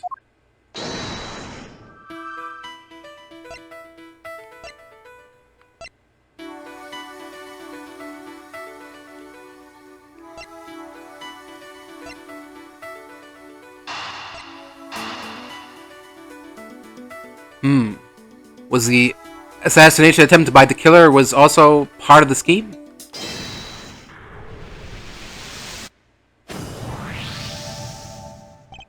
Why did Knight's assigned position change? I told you, I can't turn my neck to the right. Could only cover the president's left side. So I wound up moving to the right side of the stage. Is that the only reason? Let us suppose that the plan hadn't changed, that Knight had remained posted on the left. Given that he was unable to turn his head to the right, would he even have been able to shoot the balloon closest to him? Could it be that the security plan was changed for the express purpose of popping one of the balloons? And if we suppose that to be the case, two plans are different. Was the security detail reorganized at some point? Yeah, we made some last-minute changes yesterday. President's orders. Dun dun dun. That's right. The president was the one who ordered the change. Yep. Okay. It was all inside job to kill Rook. Is that what's going on? Or was it a PR stunt? No? I don't know. Okay.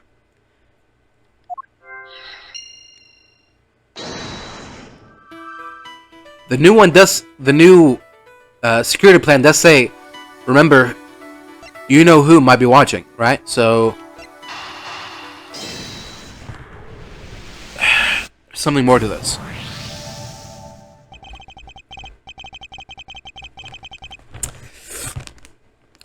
If I'm reading things right, the president knew in advance about the balloon shooting.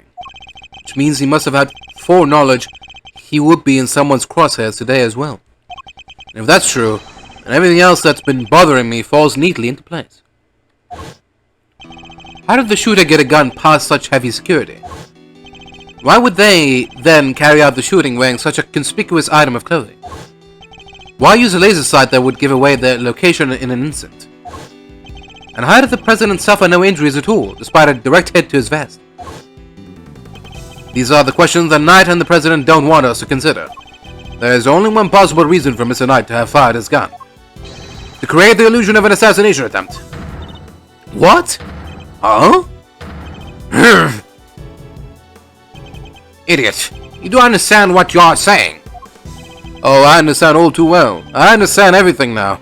Most of all, I understand why you are so keen to take this investigation out of my hands, Mr. President. You wanted your real plans to remain hidden.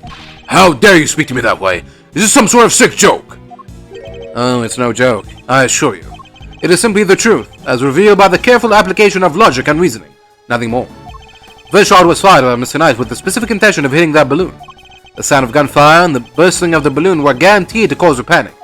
And then he fired again. He did? Yes, he fired 2 bullets, both of which were aimed at the balloon. As for why he did so, it's because the second shot was designed to create the impression that the president had been hit. So then, what's the deal with the one in the vest? Now, I'm willing to bet that bullet was planted there long before the shooting ever occurred.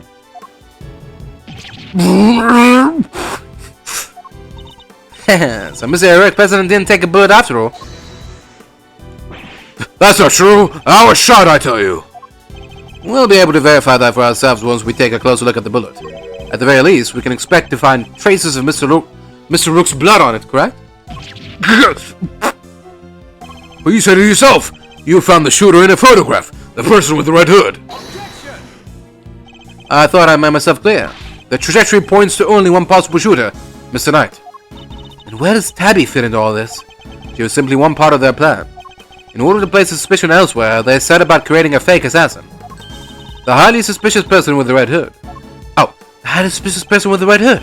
I've yet to ascertain exactly how complicit Miss Lloyd was in the whole scheme, but I can say with some confidence that none of the shots were fired by her. I suspect her only job was to point a laser sight at the president. That's right! Then I was... Tasked with turning your jacket inside out the moment the crowd flew into a panic, yes. Thus making the mysterious red hood shooter disappear in the blink of an eye. Then, when the gun and the security plan were later found in the trash can, it would have all appeared to have been the work of an assassin so skilled they could vanish into thin air. But then the case would have gone cold! Exactly what our friends here were hoping for. Makes sense now why they wanted you off the case. Indeed, because the entire affair was a cheap ruse perpetrated by the president himself.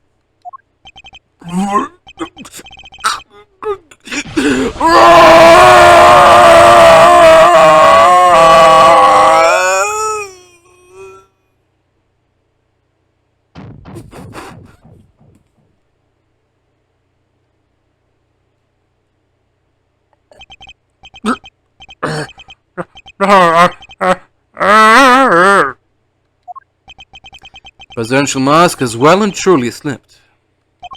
Admit it. The entire assassination was a lie, wasn't it? That stupid chief prosecutor had insisted on assigning you. How could I let this happen? Objection! That's enough, Edgeworth. Mr. Knight? Sorry, but I'm speaking with the president right now. Yeah, well, I'm doing my job as a knight and protecting my king.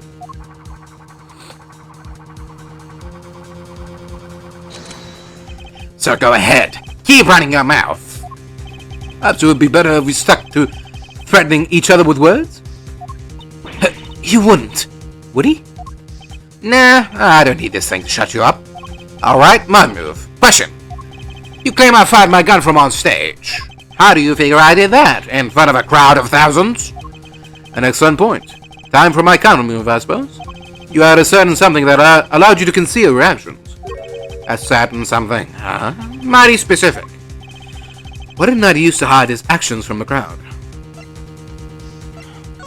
Gee, I wonder. Could it be that big old thing? Take that! You used this to hide your suspect actions, didn't you?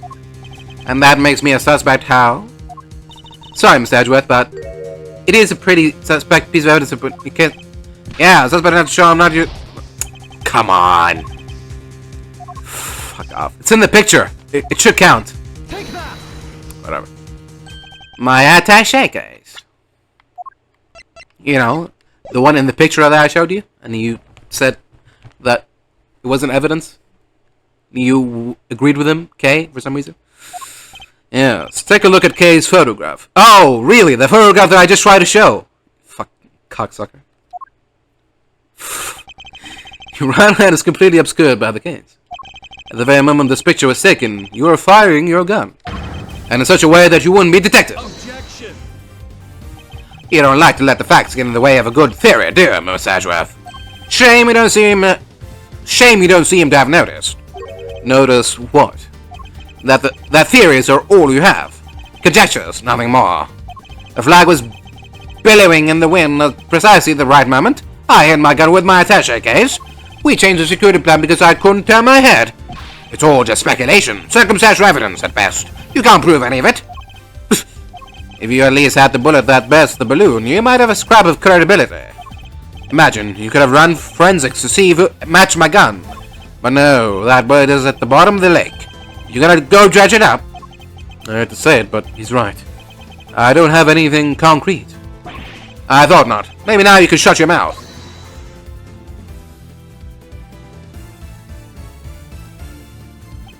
Miss Lloyd. Of course. She could shed some light on this whole situation. I just need to get her to talk. What's the matter? Something you want to say, Miss Journalist? No, never mind. That's what I thought. Miss Lloyd.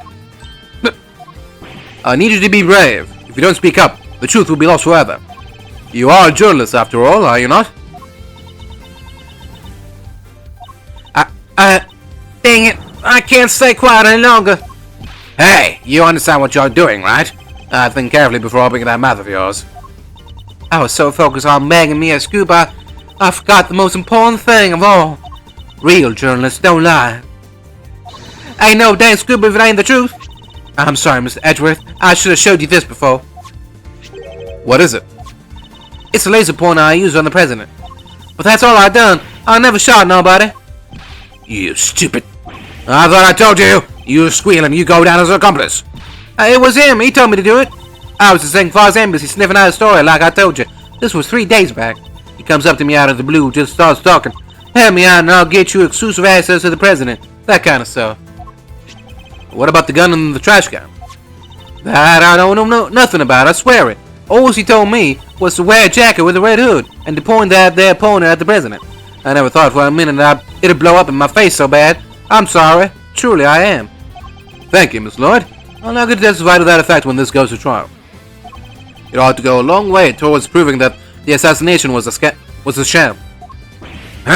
What's wrong with you people? Don't any of you know what's good for you? My sympathies, Mr. Knight. Had you successfully removed me from this case as you'd intended, perhaps then you could have kept your pawn quiet,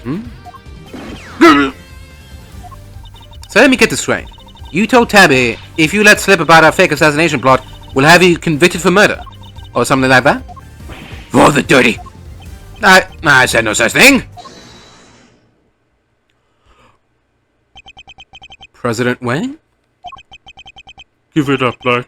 Stanley came clean. It's our only choice. So, Mr. President, you admit it. You admit that there was a plot to fake an assassination attempt. I do. I'm sorry. Why? Why do something like that? My popularity has been on the wane back home. The first extravagant attempt in my life might give me the boost I needed. I know what we did was wrong, so yes, it was all lies. All of it. And the bullet in the vest? It was planning ahead of time. I wasn't hit by anything today. But then, what was up with the killer? Our plan got out somehow. But he disappeared. Hank Banner turning our fake assassination into a real one. Hence the red raincoat, I suppose. You'd hope to get in close enough as the fake assassin to finish the job. There is one thing I don't understand, though. Oh, and what would that be? Why did Rook have to die? The whole thing was fake. How did he wind up getting killed for real? That's true. And therein lies the real question. He was a fine bodyguard. The best, in fact. He may not have been a native of Zheng Fa, but he was somebody I could fully trust. Mr. Rook must have been really something to gain the trust of someone who would hide from his own shadow. Sounds like he was as trustworthy to the president as I am to you, huh, sir? I believe that's for me to say, Detective, not you. Mr. Rook must have known about the plan too, then, correct? He wasn't aware of any specific details, so not really. I tried to involve him, but he refused. And you would have done well to listen to him. Sigh, this is a tragedy. The life of a good man has been wasted. Well, what's so great about him anyway? What's got into him? He's just another piece on the board, there to protect you, nothing more. Mr. Knight, how could you? Who was it that actually went along with your plan, huh, Mr. President? Well, that pious coward backed down when you needed him to step up the most. I value your support too, of course, but... Look, I'm your chief bodyguard now. That's all that matters. Now that spineless fool Rook is gone, things are gonna change around here. Thanks to me, genius strategist, grandmaster, rightful leader of this team. We are all well aware of your ambitions, Knight. But doesn't this seem a little impertinent to you? Why? My plan this time was perfect, as they always are, and as they always will be. It's quite a statement. Especially considering that your perfect plan was an abject failure. Yeah, no thanks to you, and that buffoon Rook. And that exactly wasn't Mr. Rook's fault. If he hadn't died, the killer would have never come after me. And I wouldn't have had to let you on this plane. Please, Mr. Knight, you mustn't talk like that. Fine. The guy died protecting you, Mr. President. I'm sure that's just what he always wanted. But did he die protecting the president? Wait, I thought the whole assassination thing was fake. Oh, come on. Do I have to say everything twice? You planned a fake assassination, but somebody else came along and tried to make it real. 2 shots were fired, remember? Like you said, Edgeworth, one of them was the bullet that I shot through that balloon. But the second? That wasn't me. Oh, really? Then who did fire it? The real assassin, but not the killer. His plan was to come after the president with a knife.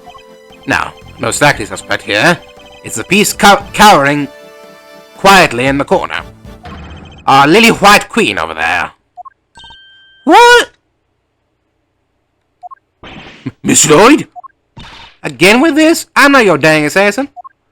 But is that really true? I, for one, don't believe it. The gun and the trash can can only belong to you. Okay.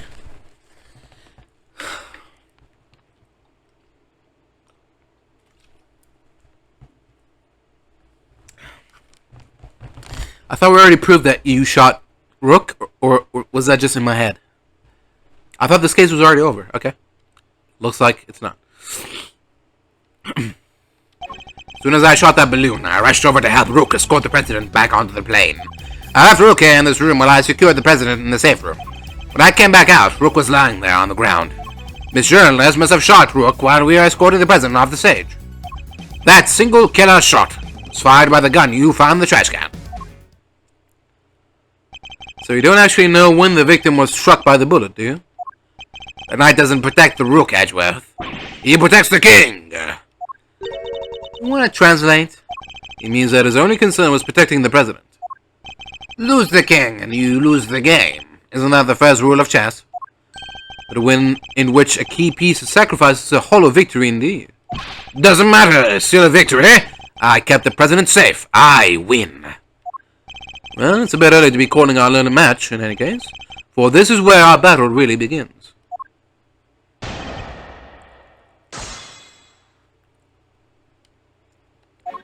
As soon as I shot that balloon, I rushed over to help Rook escort the president back onto the plane. Hold it! The victim really didn't take part in your little plan, then, did he? No, and we kept him in the dark on the details. So he really thought the president was in danger. But wait, he must have noticed that the shot came from right next to him. Maybe he did. Guess we'll never know. And even if he did know it was a sham, he still had a job to do. He still had to protect his king. And he was able to make a judgment like that in a split second? Impressive. He really was as capable as they say. Not so capable that I couldn't read him like a book. I admit it, so he had no choice but to go along with our little performance. I left Rook here in this room while I secured the president in the safe room. Hold it! Why do that? You and the president both knew the whole thing wasn't real? But it had to seem real. There were people everywhere. It's not a good look, right? Imagine if someone had spotted a man who'd just been shot at, hanging on his plane, sipping grape juice like he didn't have a care in the world. And what was the victim doing during all of this? Who knows? I was in the safe room, like I said. Anyway, when I came back out, Rook was lying there on the ground. Hold it! Where on the ground exactly?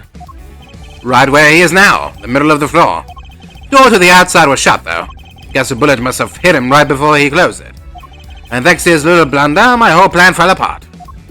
Mr. Knight, you mustn't talk that way. It may have kept you safe, Mr. President, but he isn't here now to save your good name. I'd call that dereliction of duty. What would you call it?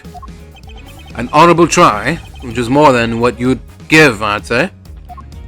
Sorry, but that's just how it is.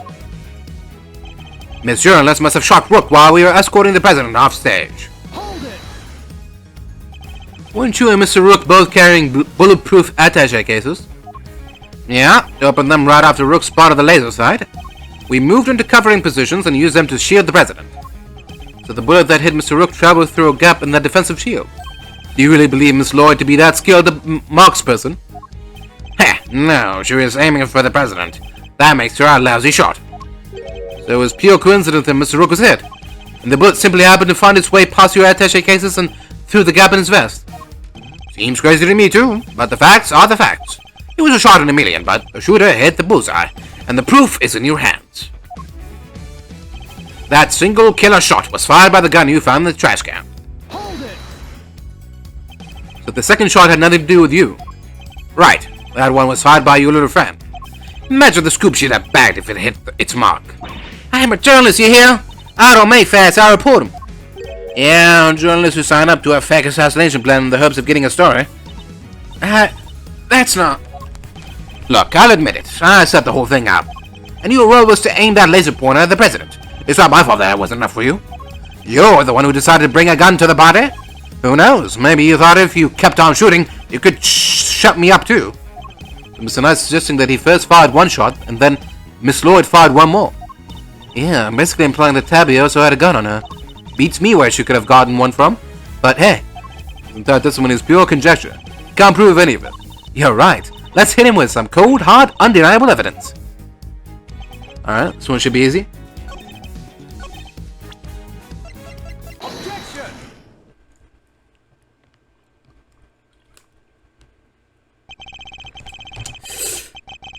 So you contend that it was you who shot the balloon, and Miss Lloyd who shot Mr. Rook? Are you sure about that? Sure, I'm sure. While what you have proposed would indeed match up with the total number of shots heard, the gun from the trash can itself has also been fired twice. Now why would the supposed number of shots heard from this gun differ from the number of spent rounds? It's simple, because it was planted by the real perpetrator of the crime. Somebody faked the evidence. Yes, and if you think about it, their reason for doing so is obvious. To ensure that whoever found the gun would conclude that the shooter had been in the spectator area. And in order to do that, they had to make it seem as if both shots had come from this one weapon. I get it. That's why it's got 2 spent rounds, eh? Precisely. As we have already proven, the bullet that burst the balloon came from a different weapon. Which makes it entirely possible that the bullet which killed Mr. Rook didn't come from this gun either. Heh, nice work, Edgeworth. That's some high-grade sleuthing. But why don't you get to the point? You've come this far. Spit it out. No, I intend to. Don't worry. The person who really shot Mr. Rook was... Take that! You, Mr. Knight. You're the one who murdered Mr. Rook. Oh, finally got up the courage to say it, eh? Surely not. Surely you wouldn't have. It wasn't only the killer who tried to take advantage of this fake murder plot. You killed Mr. Rook hoping that he would look like an accidental victim of the bungled assassination. With the president locked away in the safe room, and the door of the airplane tightly closed. It was just you and Mr. Rook, alone, together. And that was when the third bullet was fired, right into your colleague's body. Objection! Wait, are you really gonna claim there's a third one now? You just said only 2 gunshots were heard. Wanna tell me how that works? Objection! Airplane cabins are practically soundproof, Mr. Knight. If you close the door, nothing can be heard from the outside. Not even gunfire. Wasn't the president right next door? Very true. Which means he may have heard the shot himself. Well, Mr. President? I didn't hear anything. But you can observe this room through your security feed, can you not? Camera, this room isn't normally on. I have to manually switch it on when I head to the safe room. That's what you did this time too, right? Well, that is... What's gotten into him? Mr. President, this is vitally important.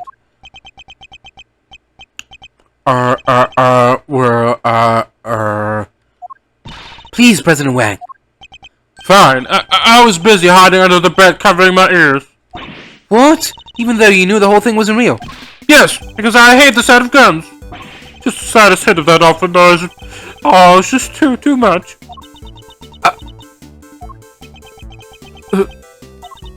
Oof. That there's sadder than a pot of overcooked crawfish. Mr. Knight, you saw that President Wang was cowering beneath the bed. And what's more, you knew from the monitor bank that the security camera for this room hadn't been switched on. Which means you knew that the circumstances were perfect for you to fire the third shot straight at Mr. Rook. Knight, how could you? Could you really have betrayed my trust so horribly? You think I killed the old half-wit? You don't trust me much, huh? Let me try that again. You think I killed the old half-wit? You don't trust me much, huh? These are the thanks I get for putting my life on the line for you day after day. I want to believe you, but... I don't get it. I just don't get it. What is there to doubt here? What, you don't believe that the girl over there could have done it? No, because this gun isn't the murder weapon. We know this from the number of bullets fired. Yeah? Well, how do you know there wasn't a spent bullet from the start? What? Someone could have fired a bullet from that gun yesterday, or the day before. Then today, another bullet. Bullet that hit Rook. That's pure speculation, pal. You know it. Maybe. But can you prove it's not true? Not with any certainty, no. You're nothing without conclusive proof, so come on. A single piece of evidence, straight through my heart. I dare you. Well, what are you waiting for? There must be something. Mustn't there, Mr. Edgeworth? If you can't prove it, Tabby's... Please, Ruffles. I messed up, I know I did. I should never have done what I did, not even for a scoop. But murder? Nah, that ain't me. I ain't a murderous bone in my body. Conclusive proof. Only I could prove that Knight's gun is the murder weapon. Wait, perhaps I can. If you at least had the bullet that burst the balloon, you might have a scrap of credibility. Imagine, you could have run forensics to see if it matched my gun. If we had the bullet that killed Mr. Rook, forensics could tell us which gun it was fired from. No proof, no case. End of conversation. Objection! Hold it right there. What now? You're not about to claim you do have proof? Huh. Of course I do. This ought to be good. Alright, bring it on. Show me this proof of yours. A bullet that killed Mr. Rook is the key to ending our little game. Very well, my conclusive evidence is...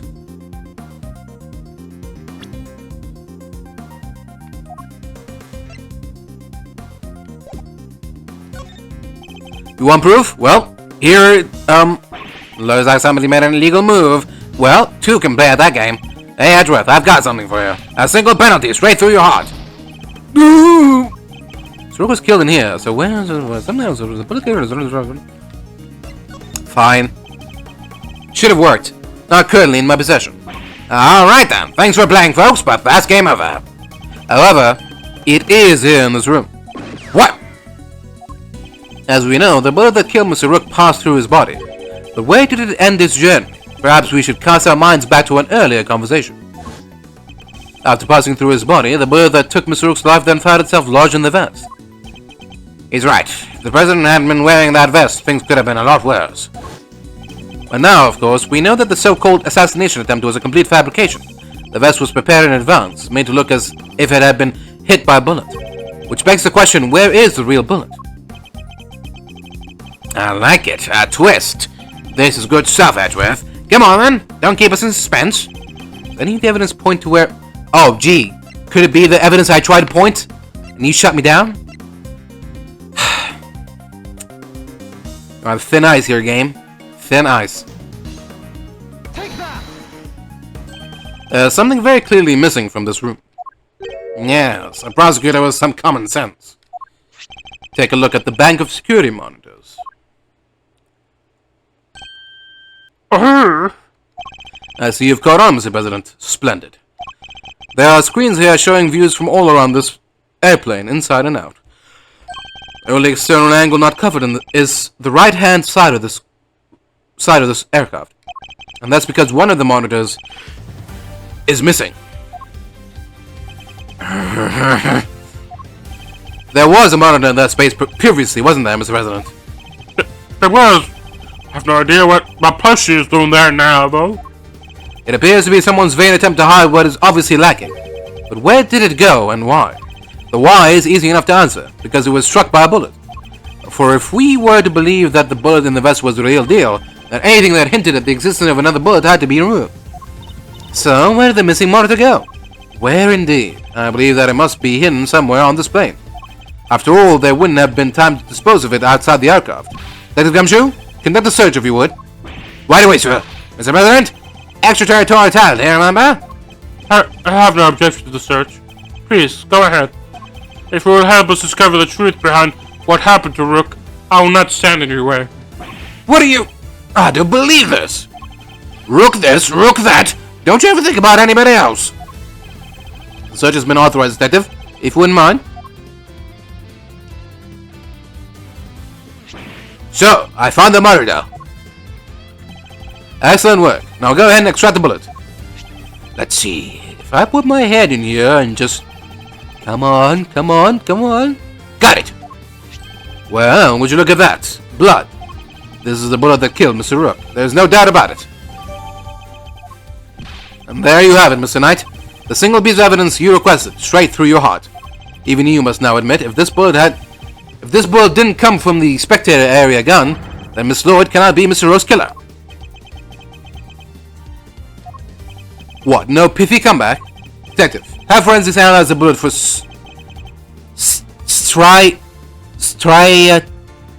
striatation? What? Striations? And compare them to the gun we found. Yes, sir. We'll get the evidence you need. You can count on it.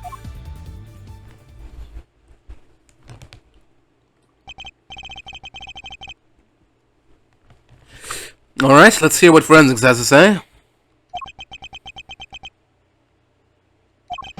Our findings are as follows, sir. Firstly, the blood on the bullet is indeed that of the victim, proving there was the blood that killed Mr. Rook. Secondly, we found Mr. Knight's fingerprints on the gun, probably from when I handed all the evidence over to him. Now for the key part, the striations. They're not a match, then Miss Lloyd is in the clear. I see the striations in the bullet are a match with this weapon. What? How could that be? No way! Oh, come on! There's no doubt about it, sir. This is the gun that fired the bullet. Oh! Well, isn't that something? Conclusive proof that I was right. What's the matter? You didn't think you had me backed into a corner, did you? Guess you misread the board. 'Cause the only one backed into a corner here is you.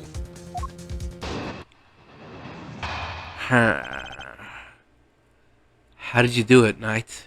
How did you do it? I mean, we saw him reload earlier, right? So he could have just tossed a couple out and put some in or something. Did some dirty trick. I don't know. But I mean,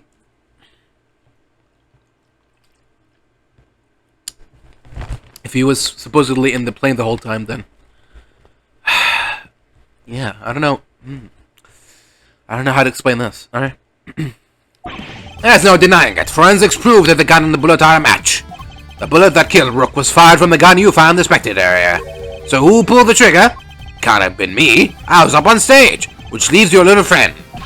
The hack killed Rook. She's a murderer, and you just proved it. Your move, Edgeworth. But just remember two things. One, where you found the gun. And two, which gun the fatal bullet came from. Whichever way you look at it, I'd kind of been the shooter. How did it come to this? Me and the President, we admitted to faking the assassination attempt. Now it's your turn to admit something. Who the killer really is. There's no way Tabby did it. Is there? Don't let him get to you, okay? We just need to go over his statements again. There must be something further we can deduce from them.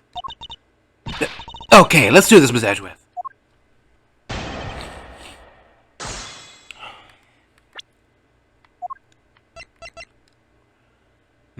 Seems to be the bullet that killed Rook.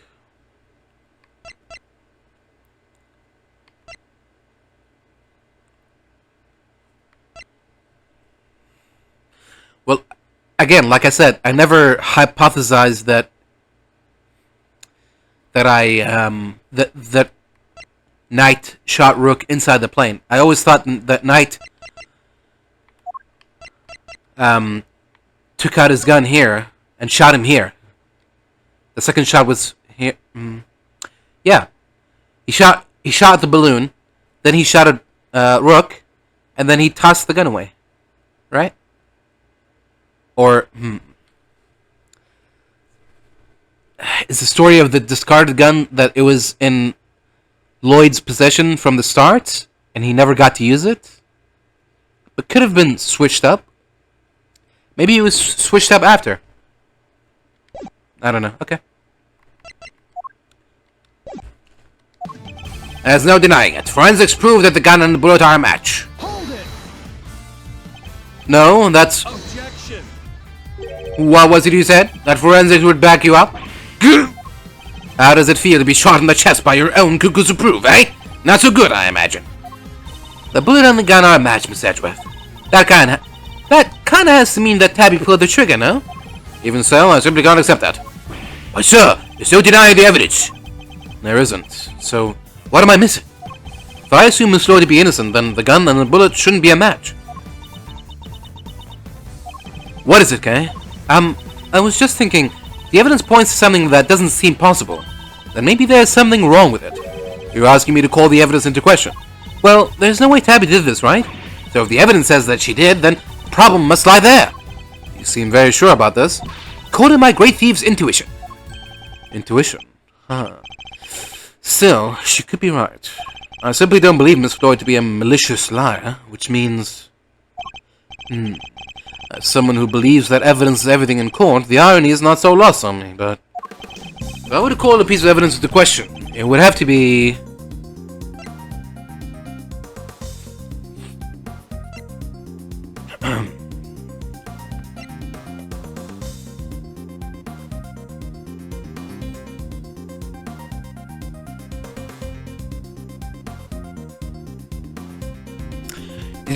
Did we ever find the bullet that got shot into the balloon? Did he take the bullet from the balloon and shoved it into Rook's wound? Because the phrasing says, it appears, this seems to be the bullet that killed, yeah, this seems to be the bullet that killed Rook. Huh. Okay. Alright. Sure, let's go with that. That seems more plausible than... Well, yeah, maybe? I don't know. What if there was something wrong with the bullet? Dr. Gumshoe, you didn't do anything strange to the bullet when you recovered it, did you? Strange like what, sir? You didn't, step on it or anything? How could you, sir? How could you even be thinking something like that? You didn't go full throttle on me, detective. Full-throated on me, detective. Well, just found the bullet, and yes, the detective would have absolutely never done anything to it. In which case, if I want to call a piece of evidence into question, it would have to be... Something untoward is going on here. It would have to involve the weapon, not the bullet. After all, we only just recovered the bullet a little while ago. Furthermore, we know that Mr. Knight had an opportunity to handle the gun. Now hand over the evidence you have gathered and remove yourselves from this plane. Oh, really? Okay. I'd do as he says if I were you, Edgeworth. This can't really be the end of the line, can it? Indeed, he had ample opportunity. There's no doubt that this gun is the weapon that was used in the crime. Which means it must belong to...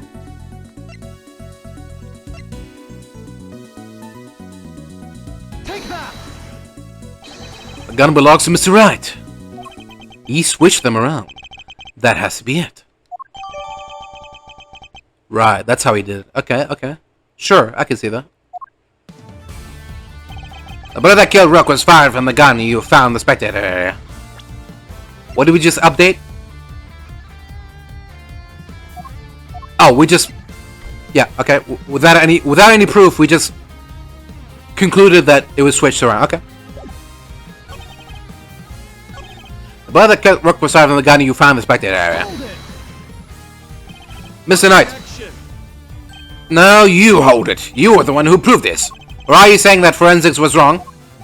The bullet had the victim's blood on it, which means it must be the one that took his life. And it does seem to have been fired from the gun we found in the trash can. Don't you just love this? Your face, Edgeworth. What a picture. Of a man in dire straits, yes. Well spotted, you. Let's just agree that the facts are what they are and move on. That gun fired the fatal bullet. So who pulled the trigger? Hold it! Yes, who indeed? So come bring yourself to admit the truth, huh? I get it. I was in your shoes just a few minutes ago. Burned me up on the inside, you know. Made me really want to shoot someone. Sorry, it's no laughing matter, I know. But we both know who really did shoot someone, don't we? It can't have been me. I was up on stage, which leaves your little friend. Hold it! What proof is there that Miss Lloyd fired that gun? What proof? How about the forensics you ordered? They didn't find her prints, though, did they? Yeah, the only prints they found were yours, pal. Objection! From when I confiscated the evidence, probably. Anyway, say it wasn't Miss Journalist. Who was it? Because it can't have been me. Your own investigation put the shooter in the spectator area, didn't it? Are you ready to admit it yet? All the evidence points in one direction. The hack killed Rook. She's the murderer, and you just proved it. Hold it! That's not what I proved at all. Oh yeah? So what did you prove? Still trying to make this about how I fired the first shot? Sure, you proved that and I admitted it. But so what? You're forgetting that you're here to do one thing, and one thing only. You got that right, to uncover the truth. And do you think ruining your country's relationship with Zheng Fa is going to do that? No, your job is to solve an attempted assassination. Nothing else. I'll decide what my job is, thank you very much. You don't get to tell me what to do. Oh, sure, let the trail go let the trail go cold while you flip your wig over who gets to say what to who. Oh, sure, let the trail go cold while you flip your wig over who gets to say what to who. Or you could finally do the right thing and admit that your little friend is guilty. Never. You're the guilty one here. There's no doubt about it. Markings on the bullet are consistent with those left by the weapon from the trash can. But if Mr. Knight would have tampered with the gun somehow, could have only done it once I'd handed over the evidence and not a moment before. Isn't there anything we can do, Miss Edgeworth? There must be something. Our reasoning thus far has been sound, and I'm sure of it. Which means we can overcome his defenses this time as well. Really? Even with the forensics result on his side? If the testimony is untruthful, there's always a contradiction to be found.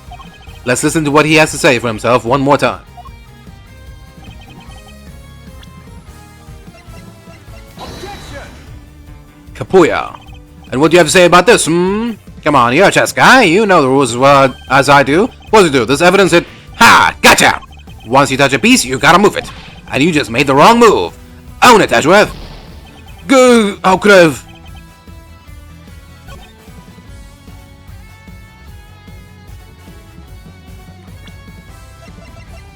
Objection! Oh, okay. Admit it. You switched the guns, didn't you, Mr. Knight? That's why the markings match the weapon in question. It was yours all along. An intriguing move there, Edgeworth. And? You must have made the switch when I handed over the evidence, while I was busy trying to make the case for remaining on the investigation. You took the laser sight from the gun we found in the trash can and put it on your own. Okay, sure. Then, not long afterwards, you handed that gun back to me instead of the one we found. I did, eh? You think I somehow knew you'd find, let alone run forensics on that bullet sometime in the future? Is that so strange? You're a chess player, after all. A man well used to thinking several moves ahead.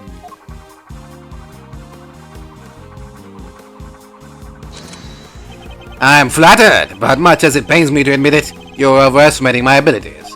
Besides, do you even have any proof that I made the switch? The gun is the same model as mine. Weird, sure, but it's just a coincidence. And look, there's a laser sight attached. Also, take a look in the cylinder. 2 spent bullets. Just what we'd expect to see. So what proof do you have that I switched the original gun out for mine, eh? None, that's what. You say I'm overestimating your abilities. You surprise me. What can I say? I'm a modest guy. More modest than you, that's for sure. Everywhere except at the chessboard, that is. Well, I don't see a chessboard here, do you? Shame. Still, guess that gives you a nice excuse. I didn't mess up, I just didn't have the right evidence. I don't think I'll be the one making excuses. Rather, I didn't mess up, they just got lucky with the evidence. Will be your excuse, I'd imagine.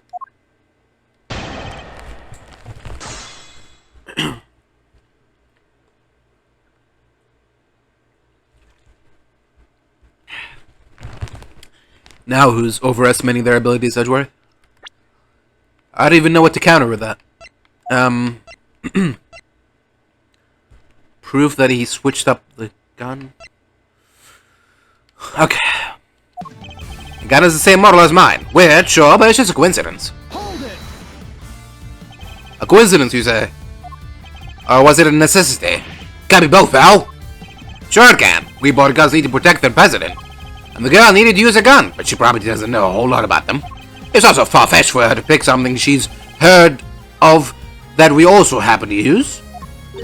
Okay, but why a revolver? Why is that your go-to gun? Probably something to do with its ease of use. No spent casings to chase down, for example. Exactly, the perfect tool for a job where you can't afford to fail, or don't know what you're doing.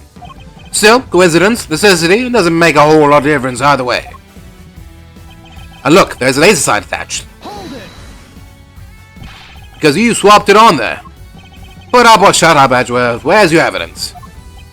Well, that is... Don't go making accusations you can't back out. Or did your daddy never teach you to do that? Or did your daddy never teach you that? As it stands, the facts are in my favor here. Also, take a look in the cylinder. 2 spent bullets. Just what we expect to see. Hold it! I've been meaning to ask, actually. What about your own weapon? How many spent bullets are in its cylinder? Is it okay? Well, no. He did accidentally fire a couple, yeah, and let loose a few rounds earlier, as you saw. He reloads his gun every time he fires it. But even if I were to tell you how many there were at the time, you'd have no way of verifying that. Of course, in order to swap the guns properly, he'd have to maintain the right number of bullets per gun.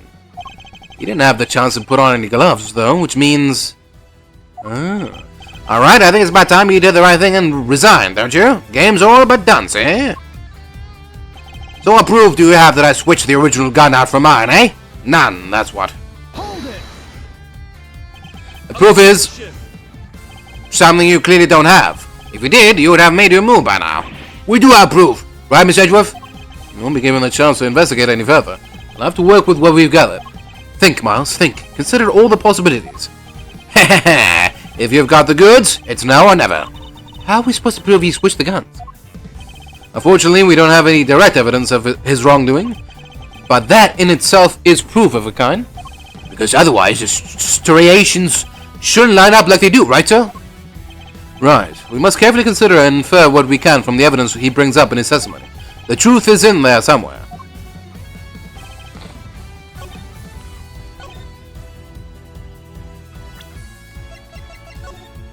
Can we re-examine the gun?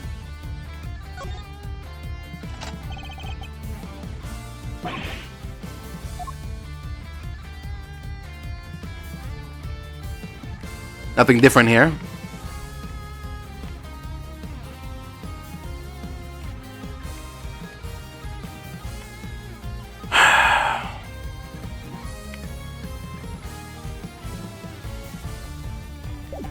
Okay.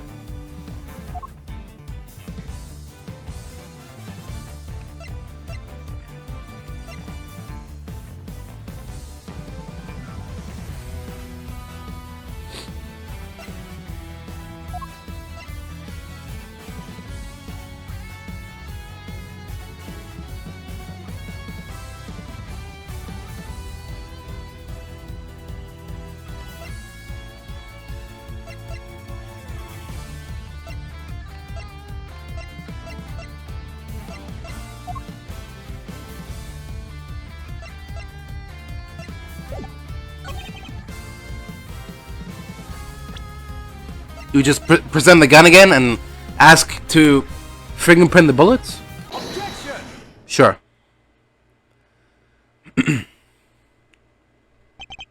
I have your proof right here. That's your proof. I think you've been working too hard, Edgeworth. Not the gun itself, the evidence it carries. Evidence that will prove once and for all that it does in fact belong to you. I'm looking forward to this. Go ahead, make your move. What's about to come into play? The rook? The bishop? Not a pawn, surely. The evidence that the gun will provide takes the form of fingerprints, namely your fingerprints, Mr. Knight. Objection! My prints? Pah! Of course my prints are on the gun. You handed it right to me when you gave up the evidence. How could they not be on there? Objection! What if I told you there are prints on a part of the gun that you shouldn't have touched at any point? What? Where? You can't prove that! Oh, but I can. There is a place where your fingerprints could never have been left if things happen as you say. Allow me to present the final piece of evidence that will bring our game to its rightful conclusion.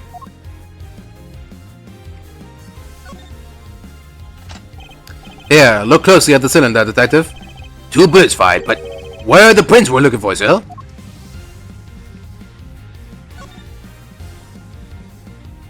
You did indeed switch the guns when I handed you the evidence. But if that were all you had done, your deception would have been easily detected, because the number of bullets fired by each gun was different. There were 2 spent bullets in the gun we found. Yeah, but what about Mr. Knight's gun? We know that he fired 2 bullets from the sage into the balloon. And he fired another bullet into Mr. Rook, ending his life. So 3 bullets in total, plus the few odd ones he let loose and shocked during our little game. And after each shot, he reloaded his gun out of habit. With his bare hands, of course. Officer, where exactly were Mr. Knight's fingerprints found? The ones you mentioned in your report. Sir, they were found on the exterior of the weapon, but also on the bullets themselves. I'm not sure they could have gotten there just from me handing you the evidence, Mr. Knight. And there we have it. Proof that you did indeed switch the guns. This gun, the one which fired the bullet that killed Mr. Rook, is yours. And in taking his life, you are the true assassin. I didn't...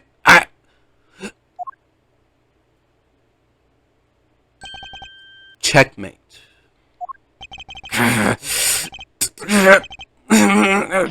No!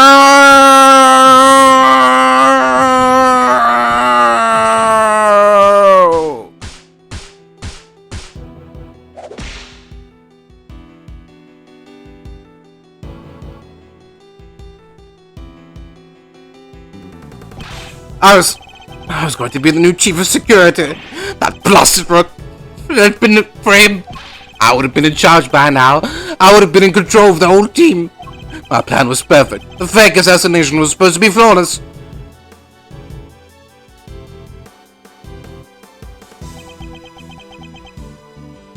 Detective Gumshoe? Right away, sir. Curse you, Edgeworth! Our game isn't over yet.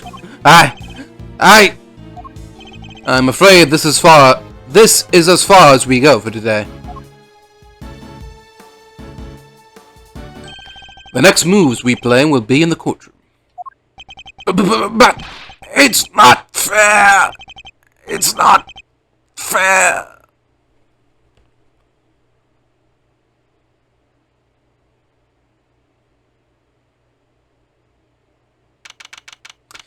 Alright then. March 25th, 5:12 p.m., Gourd Lake, Lakeside Stage. Mr. Edgeworth, I owe you a debt of gratitude. You exposed a murderer within the ranks of my own personal guard. I will not soon forget that. Suddenly very presidential again, now that we're back outside the plane. I saw it, you know, when I first proposed the fake assassination to him. You want me to handle it, not Rook? Rook refused, but I can rely on you, can't I? Of course, you can count on me. I'll put together a plan that can't possibly fail. And he'll play his part like the pawn he is.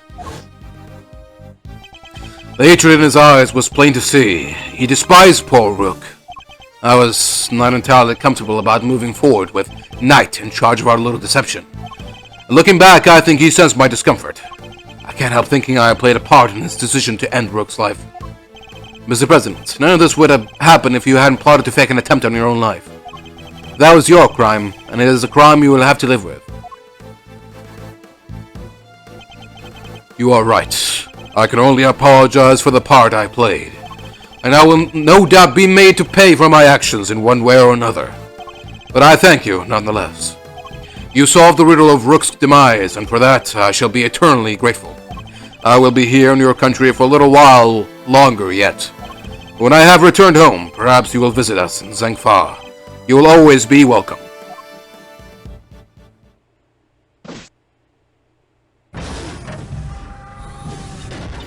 Oh, thank you. Y'all don't know how grateful I am. All's well that ends well.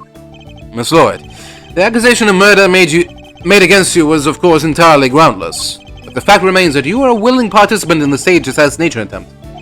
The police will no doubt wish to speak to you about the matter. You should be aware that you may be well punished for your actions. I know, and I'm awful sorry about everything. Surely I am. I understand your desire for a scoop, but there are limits. There sure are. I got me some serious thinking to do. You did it, Mr. Edgeworth. That was something else. Local prosecutor solves assassination conundrum. Earns eternal gratitude of president. How's that for a headline?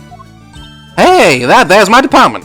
Mr. Prosecutor, how does it feel to solve such an important case? You must be over the moon. Certainly doesn't stay down for long. No comment.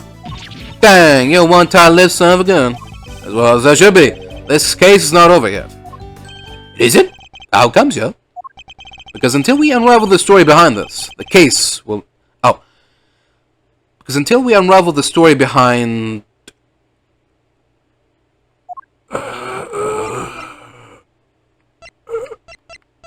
this, the case will never be completely over. Take that! The killer's calling card. Mr. The Killer has yet to complete his assignment. You mean he might still try to murder the president? I hope I'm wrong. If I'm not, this could all blow up into something more sinister yet. As one would expect with the attempted assassination of a president, the case was all over the news, and my preparations for Mr. Knight's trial were constantly interrupted by requests from the press. There wasn't a person in the land who didn't know about the case. Everybody was talking about it. But in the midst of the frenzy that followed, nobody noticed that this was only the first move in a game far bigger than any of us could have imagined. The end.